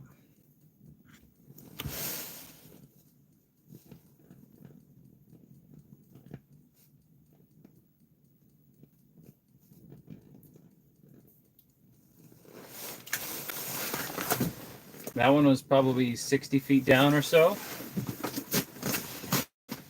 And they're just slow chasing today. They're just like wub wub wub wub wub wub, and then they smoke it. I don't really know why they're being slow.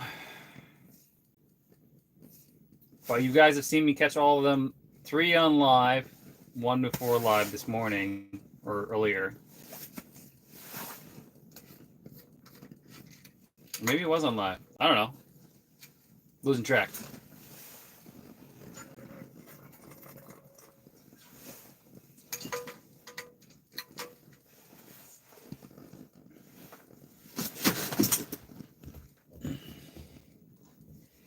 Why does it say my phone's not being charged? Not cool.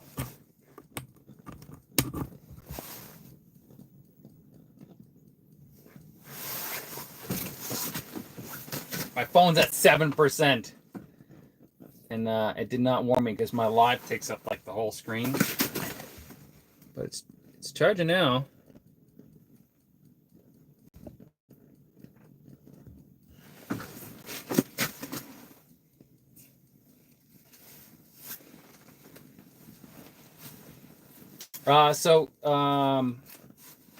A couple of tips that I keep forgetting to tell people about. One, when you're ice fishing, as you are driving to the ice fishing spot in your car, do not wear the same clothes you're going to wear out ice fishing. Huge no-no. Don't do it. What's going to happen is I like to crank my heat. You warm up your truck in the morning, your car, whatever. Excuse me. You're warming it up. You're going to sweat on the way there. And now your clothes have sweat in them. As soon as you step out of the truck, you're going to get like a flash freeze in your clothes or like flash cold. You'll be cold for the rest of the day, especially your socks. Don't wear the same socks on your way there. I wear the same clothes and I keep my car cool. So I actually cool off before I get out of my truck. And I put new socks on every time. And if I'm really hot, I usually change into a different sweatshirt before I get out in the ice. So that's one good tip. I don't know if you guys are looking for tips or not. But I learned that from fly fishing and waders because that's very obvious when you step into, when you're sweaty and you step into cold water with fly fishing.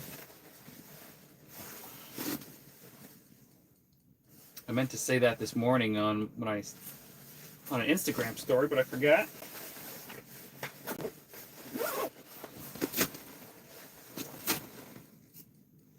How's it going? Hook, line, plummet. How's it going again? We got 100 people on or so, give or take.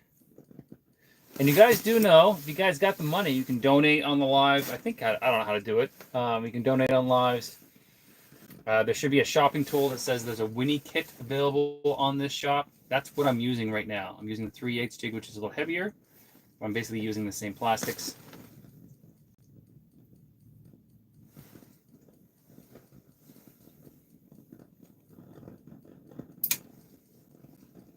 And I'm probably going to have to pack it up soon because don't tell me there's another fish up high.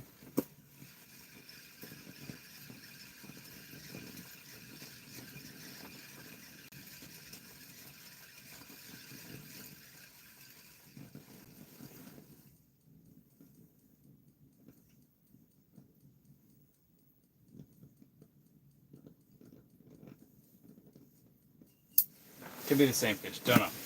Going back down. I'm gonna have to pack up soon because there's a pressure ridge that I have to cross, and I really don't want to cross it in the dark. Not like it's the end of the world. I do have a big headlight on the Snow Dog machine that I'm running.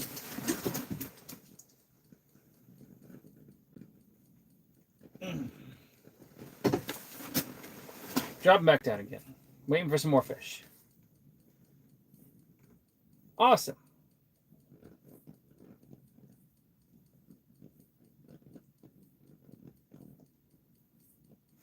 Why not just buy some fish? Because me going to the grocery store and buying fish is not that fun for you guys to watch. That's why.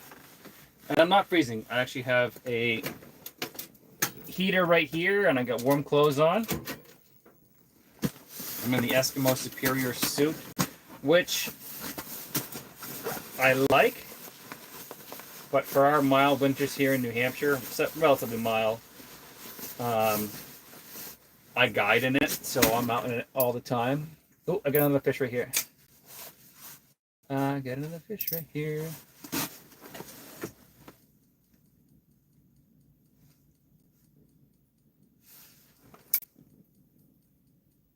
He didn't like what I just did for some reason.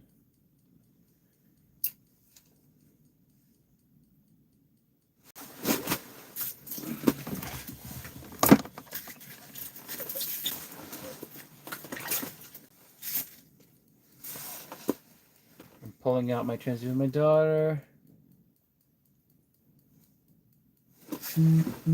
Yeah, I'm gonna use it from the channel.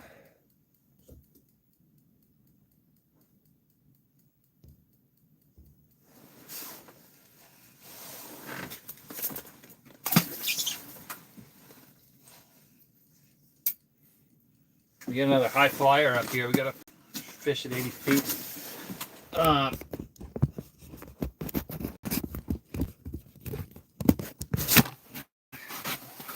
I need to respond to a message here, guys. Hold on 1 second.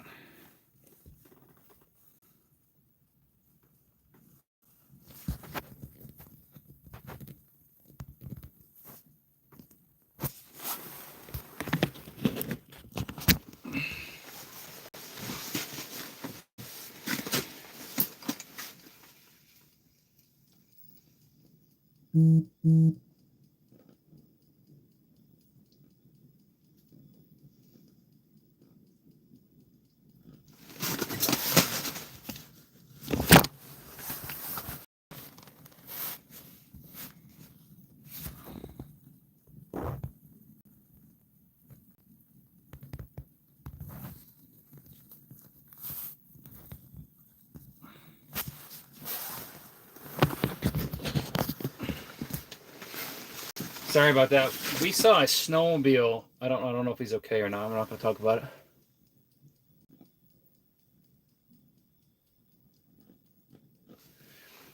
Yeah, so I could bring these home for food. What happens is I fish a full day straight. Like I'm up here 7:30 till dark. Last thing I want to do is deal with a dead fish when I get home. And I don't personally want to eat it. I could feed it to my dog though, which is sometimes I do that.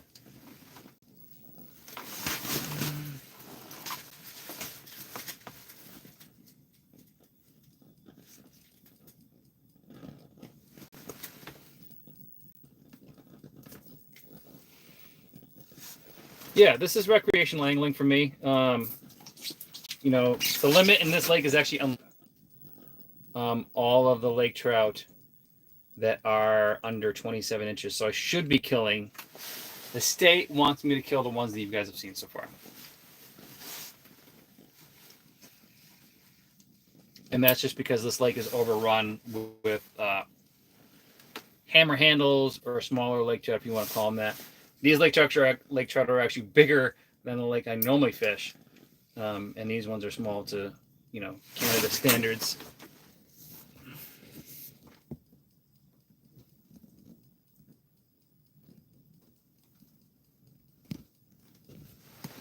So somebody fell through the ice where I am today. So I'm not going to stay out much. So we saw a snowmobile kind of like whiz across to where it was open water recently, and you can't even yell at these guys that are on snowmobiles whizzing across the ice. They can't hear a thing. And he fell through. I guess somebody rescued him or helped save him. It's a dangerous sport, this ice fishing thing. You hear more about this stuff than you do anything open water stuff, for sure.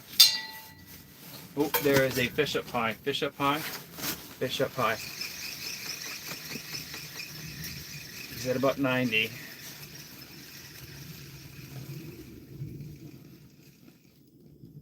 Where'd he go?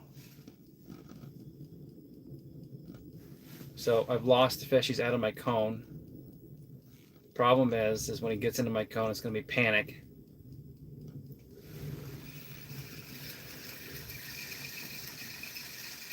I'm more than halfway up, so might as well glow my jig up.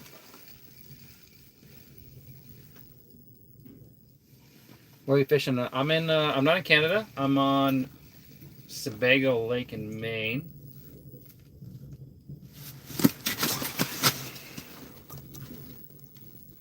And somebody just got rescued through the ice apparently earlier today or recently. Probably talking at the boat launch if I was to guess. Oh, there's lake trout right down there right now. All right, so it's 2:07:37. That's the clock on here. I'm gonna see how long it takes me to get this 3/8 jigs down there. It's funny. I have a freaking tip up right next to me. Not a tip up. I hate tip ups. And it has not gone off in hours.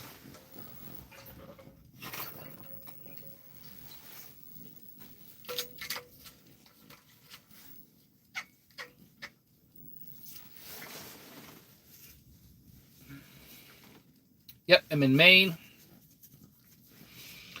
Maine. Oh.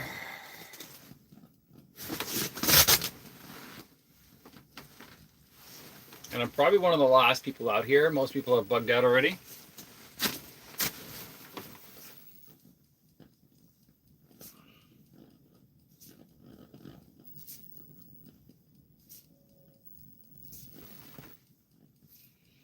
I am using a 3/8 ounce. I'm basically using this, but in chartreuse. So 3/8 ounce jig head with a 2-inch swim bait on the back. And the jig head is glow in the dark and it's chartreuse, so it stands out down there.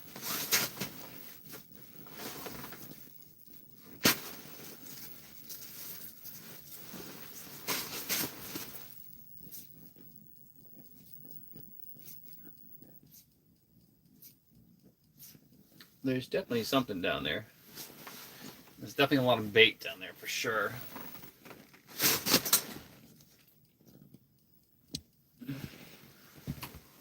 I'm at 8% battery life.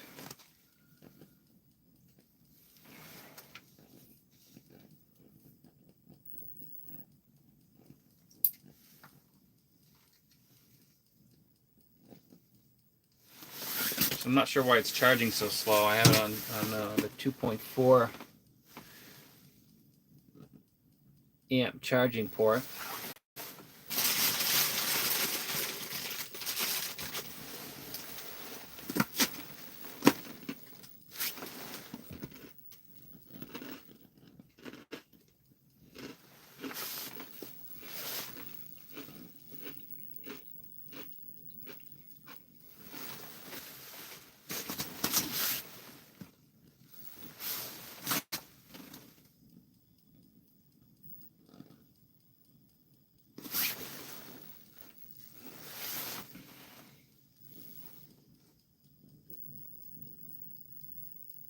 Oh, I'm sure they do.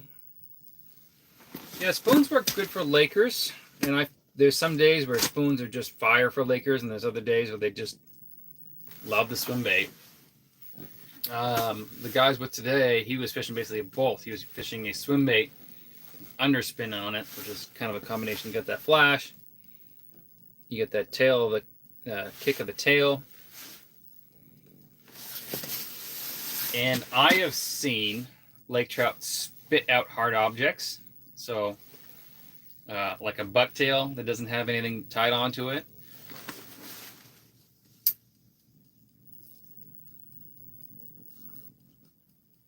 I've seen Lakers bite that stuff and spit it out immediately because, like, oh, that's hard as a rock. I don't know what I'm eating.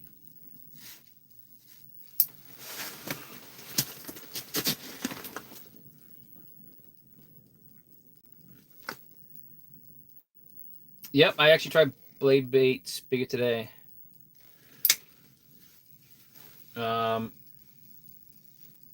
Yeah, blade baits work great on this lake as well. Tried one earlier today, didn't catch anything on it. And then I switched over to the swim bait. This is what people tell me. If people were buying, had already been out here, which is why I'm out here, obviously. I have eyes and ears all over the place telling me where there's good ice and where the bite's good. It's kind of the luxury of doing what I do. I have a Laker that's right on me here.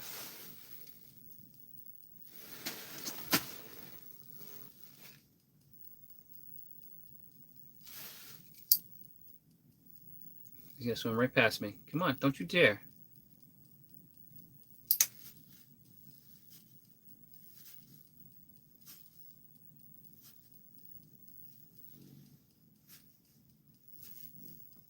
That Laker just swam right past me. Not cool, man.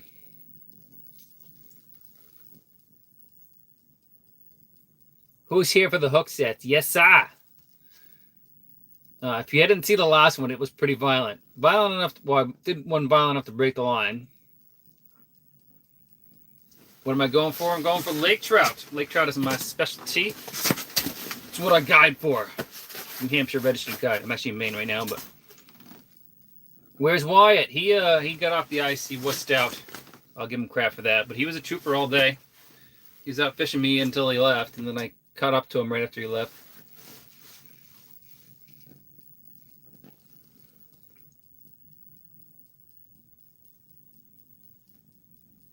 Left on bottom, caught 5 skinnies.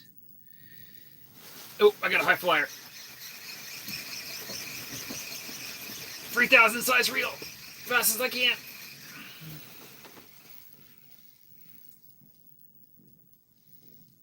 Where'd you go?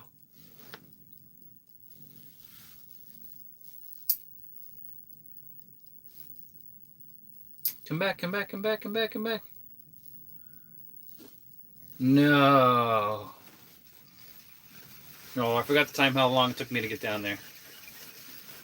Well, I timed it, but I didn't get the timestamp on the other end of it. While I'm up, might as well glow it.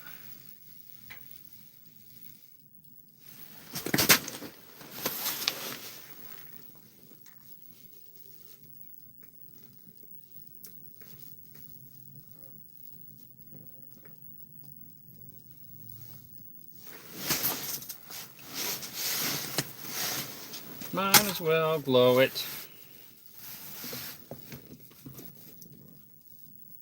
Pressure ridge was fine. I just hopped right over it today.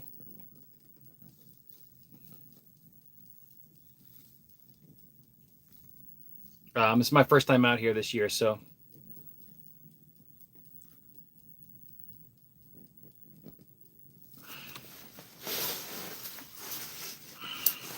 And generally speaking,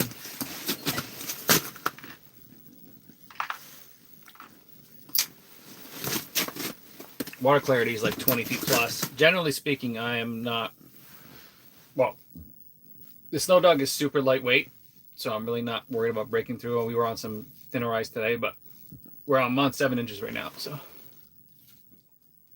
Thank you. I've been catching them in shallow or deeper water.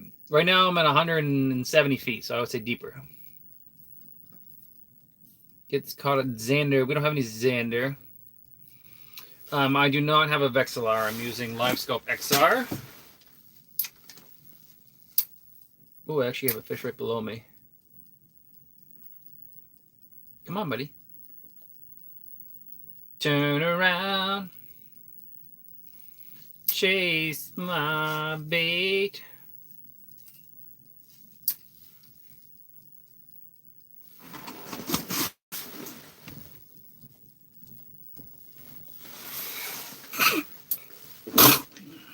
That was a weird sneeze. I was trying to like hold it in. Charts. Fishing chart.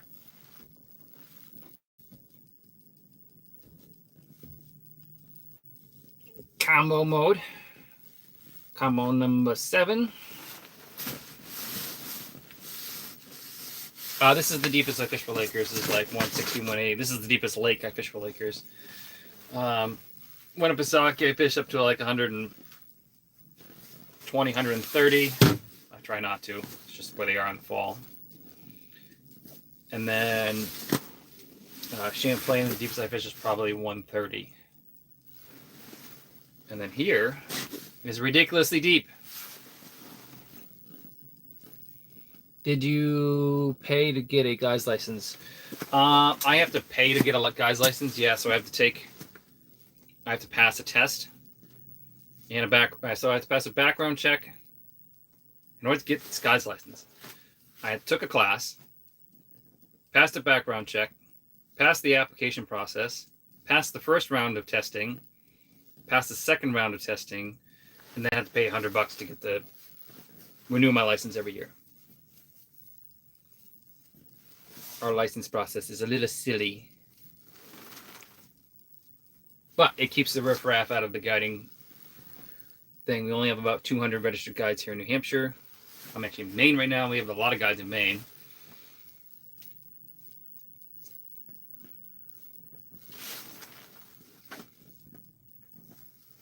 All right, there's definitely some Lakers down there.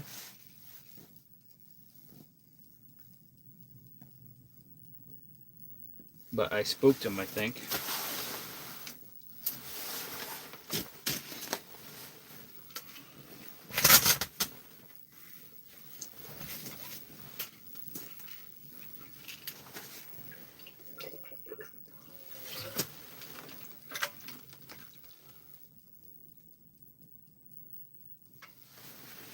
Very rarely do I set up tip-ups while I'm jigging, mainly because I move around so much. But today I have one down, and then if I know I'm in a good spot, I will. If I'm in a tried and trusted spot, I will set a tip-up down. But most of the time, I'm hole hopping around, catch a couple fish here, go to the next hump, go to the next flat, catch another couple fish. I'm going to be doing some ice fishing Laker guiding, and I'll 100% be doing tip-ups. Can we see the live scope on Facebook? What was your question? Don't you just guide by asking everyone where they fish and depths? Why would you say that? I'm actually on my coordinates right now, because I took my boat out here this week last year.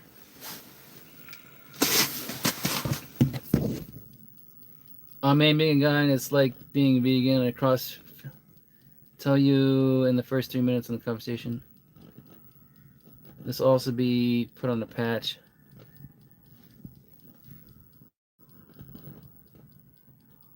Stoplight, Bob. I know I haven't tried that. I've seen it. Rattling wipes? No, I'm not. Pancakes, bro. What are you talking about? Don't you describe by...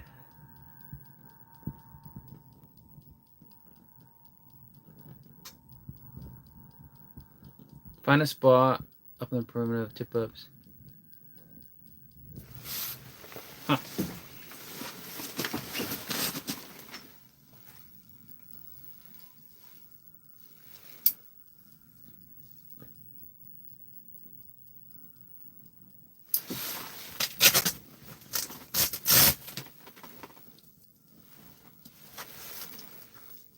Here in a snowmobile, I'm not seeing where they're at.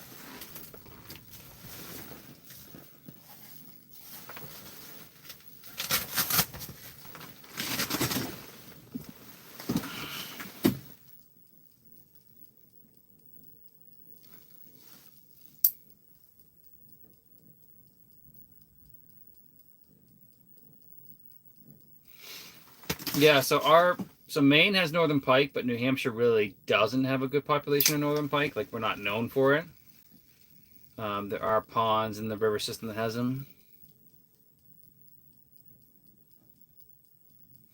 I am sitting in the Eskimo Escape 2400, which is a two-man flip over. It's the... So there's a 2000, 2400, 2600, and 2800, I think. So this one fits in a 5-foot bed truck. It's fairly heavy because of the bench seat that I'm sitting on, but I actually made the bench seat removable. Yeah, the bite actually did turn on for a little while there. I caught, I mean, it hasn't been fire, but I caught 3 on live so far. And I'm about to reel up to another one that's doing funky things. He's up high doing suspended Laker stuff. I'm pretty sure that's what it is. Nothing big today. Everything's been like under 27 inches. Yay, big.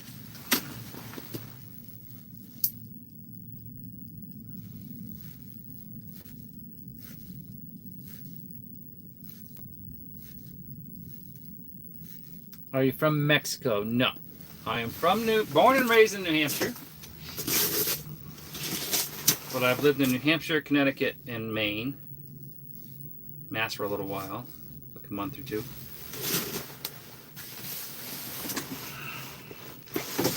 And I got about another 15 minutes mentally in me to do this. And then I'm gonna pack up and head out of here before it gets dark, because I like to pack up in the light.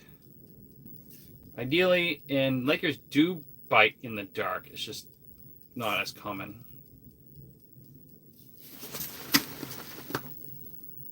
Thank you. Appreciate it.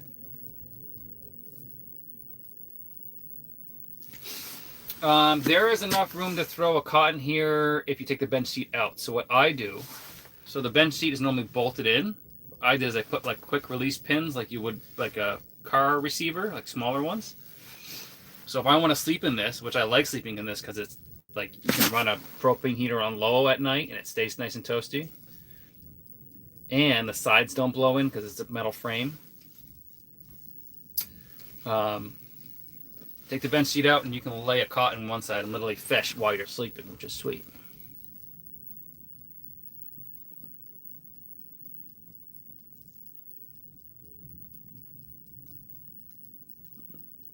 BC, I miss where you are. I'm in, right now, I'm from New Hampshire, but I'm currently in Maine right now. Just across the border. Jigging for lake trout on one of the most viable lake trout fisheries that they're trying to kill. So this used to be a salmon fishery.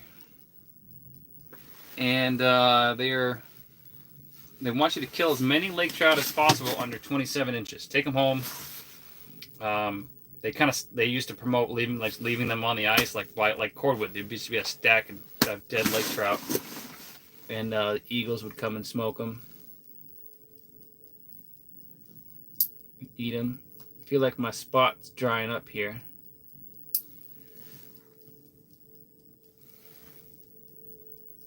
This is sweet. Thank you.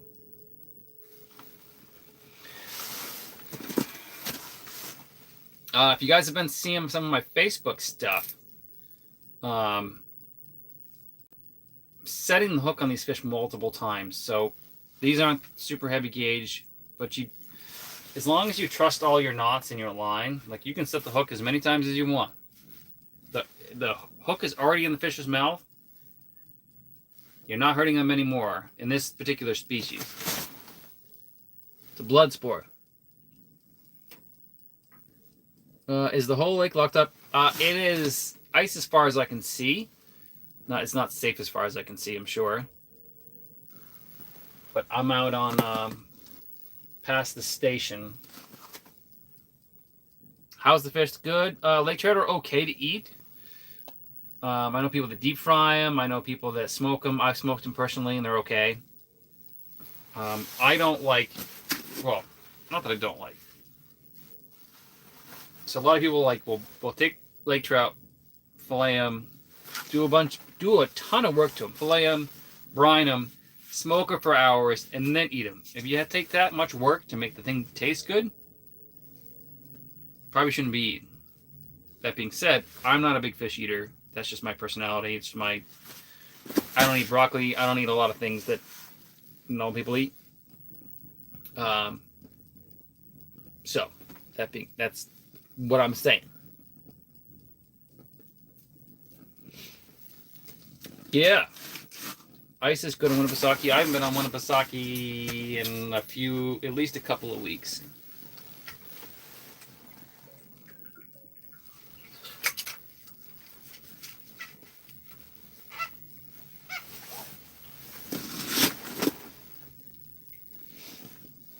All right, that's definitely a fish up high.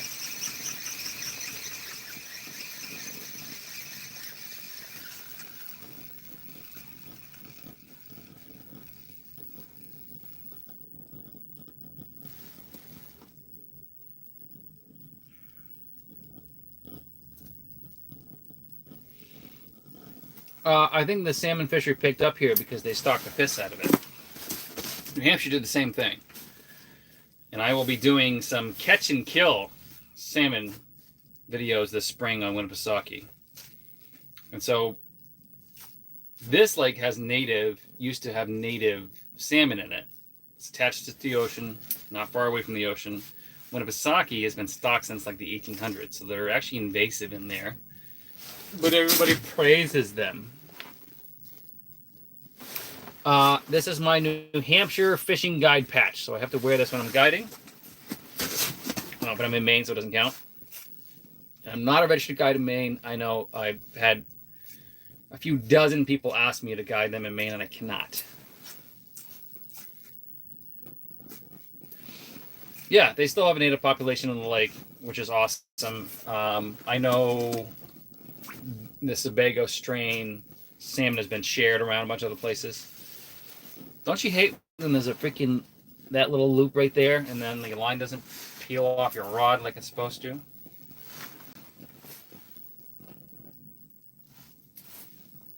So obnoxious.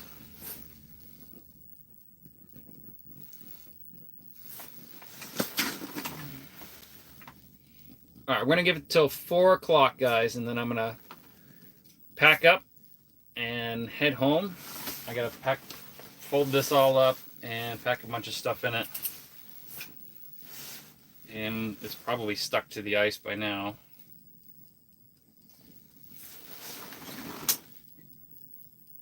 Catch me something.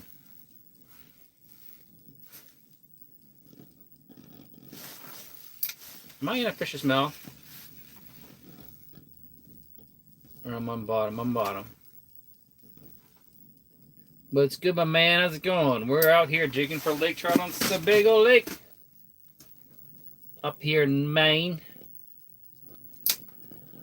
The way life should be. I think that's your motto. Thank you. We're in the Escape 2400. Got Live Scope XR rocking here, trying to catch one more lake trout for you guys live.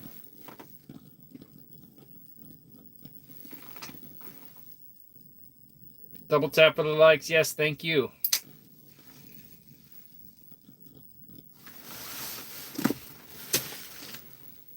We're going to stay for 10 more minutes. 10 more minutes. Hey, how's it going from Alaska? I love Alaska. I spent a couple months, about a month and a half in there about 5 years ago, 6 years ago. Camping around there, RVing. Catch any? Yeah, I've caught a few lake trout on live, which is great.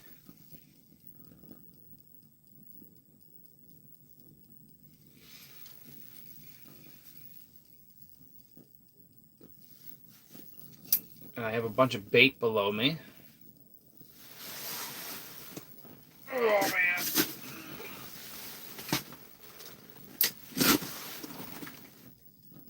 Oh, here's a lake trout right here.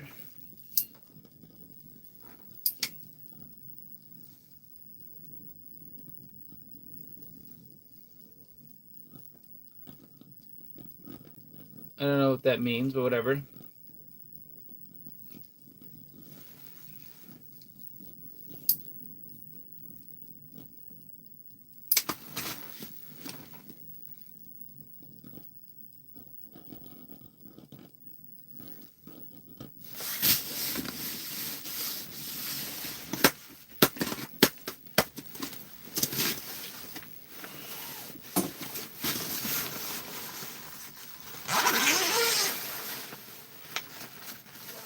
So whoever designed these pants from Superior is kind of silly because they put these knee pads in, but they put them in so they like fall out like really easy.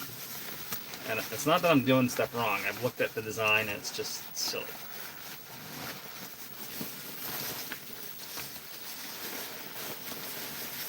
Just a silly design, folks. Other than that, they're really nice bibs.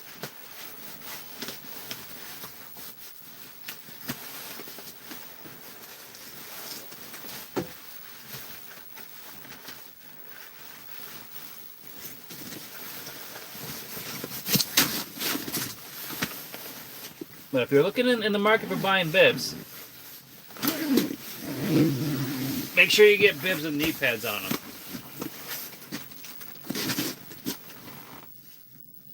for sure.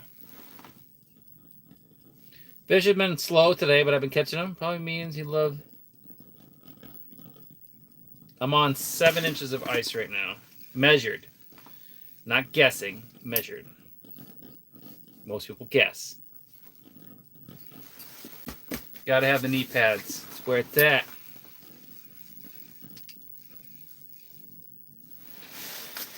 Alright, let me show you guys the screen before I hang up.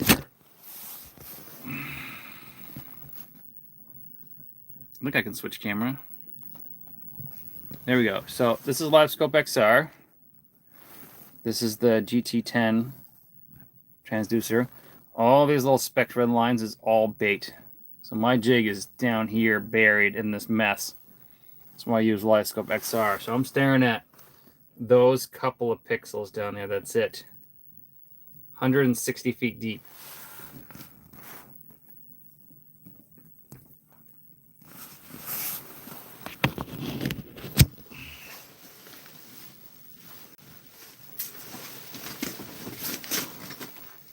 Do I want to fish this deep? Absolutely flipping not. It takes forever to get down there. The only thing nice about this deep water is you get to fight the fish for a long time. Where I was fishing on Champlain the other day, I was fishing 22 feet.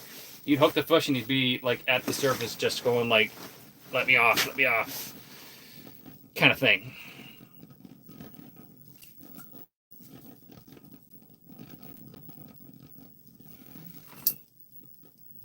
But it's been a while since we've seen a fish, so.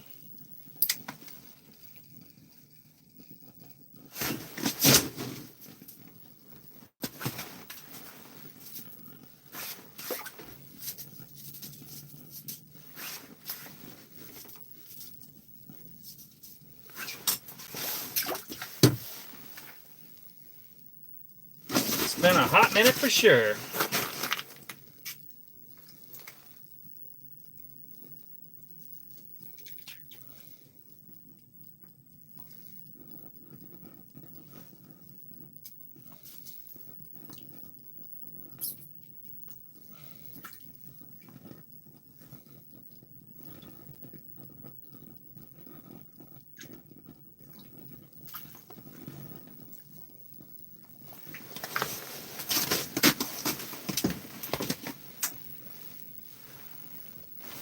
I don't know what that's a split.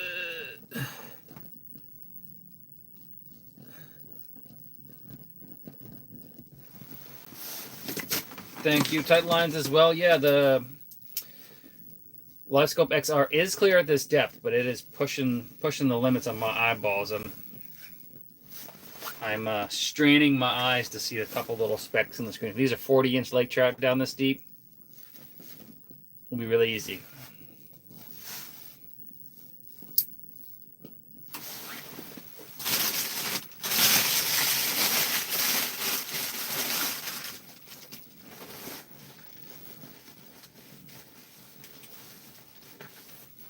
Problem is, like, so I have all these batteries everywhere. What's my PB pike? Like 32, 4, 6 inches, something like that. Caught by accident. I've only actually targeted pike on purpose a couple of times, since we don't really have them where I live.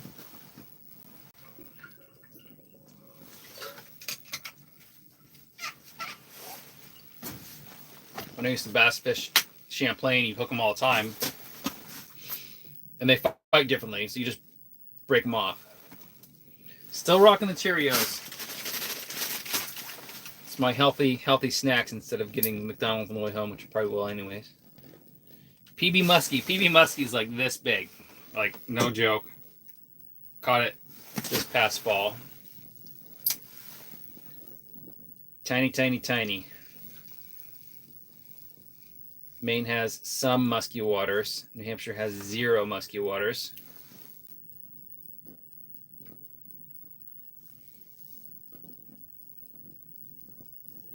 Loving it. I'm seeing tons of bait, but 0 Lakers. We got 3 minutes left, guys.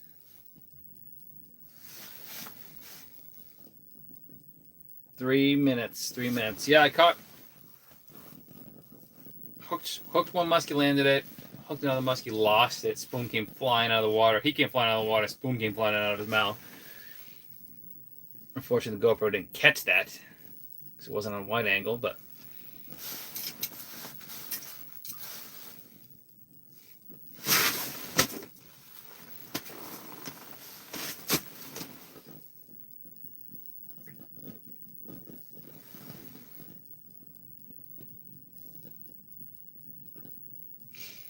How often do I fish for rainbows? I only fish for rainbows at the beginning of the season and in like one other lake. So just because they're really aggressive in that lake, I think it's the lack of food. But I fish for them. Our fishing game stocks them in a lot of ponds just for early ice folks or ice fishing opportunities. So I target them and then really no other part of the season. Sometimes in the spring I'll see them on Sonar and I'll cast to them, but most of them are hatchery fish. They're 12 to 15 inches. Oh, here comes some Lakers. Here comes some Lakers. Still so much freaking bait down there. I can't see what I'm doing.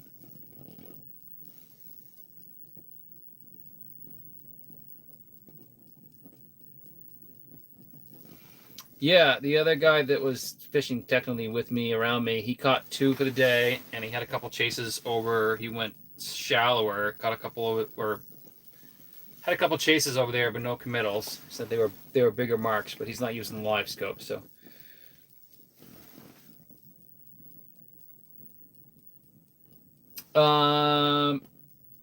You were chatting to me earlier on my channel, right, Ducky?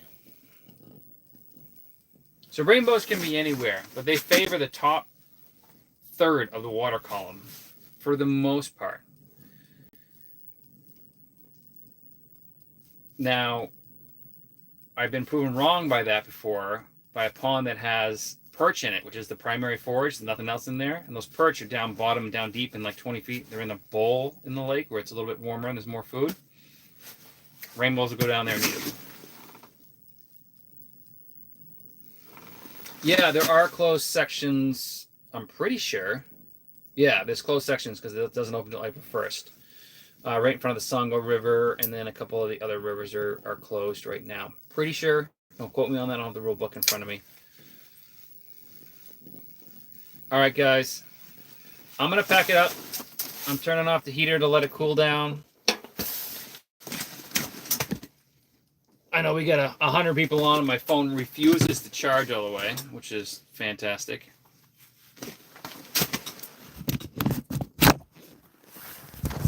But yeah, thanks for tuning in. For everybody that's been on the whole time, I mean, just more power to you. Wish I caught more fish. If you guys want to support the channel, visit benditfish.com. I have hand drying towels, gray ones on there with my logo on there. I have beanies on there. I have all sorts of baits, and I have burp shark stickers on there if you guys just want some merch kind of stuff. And shipping's always dirt prices because I hate paying for shipping, but somebody's got to pay for it. Thanks, guys.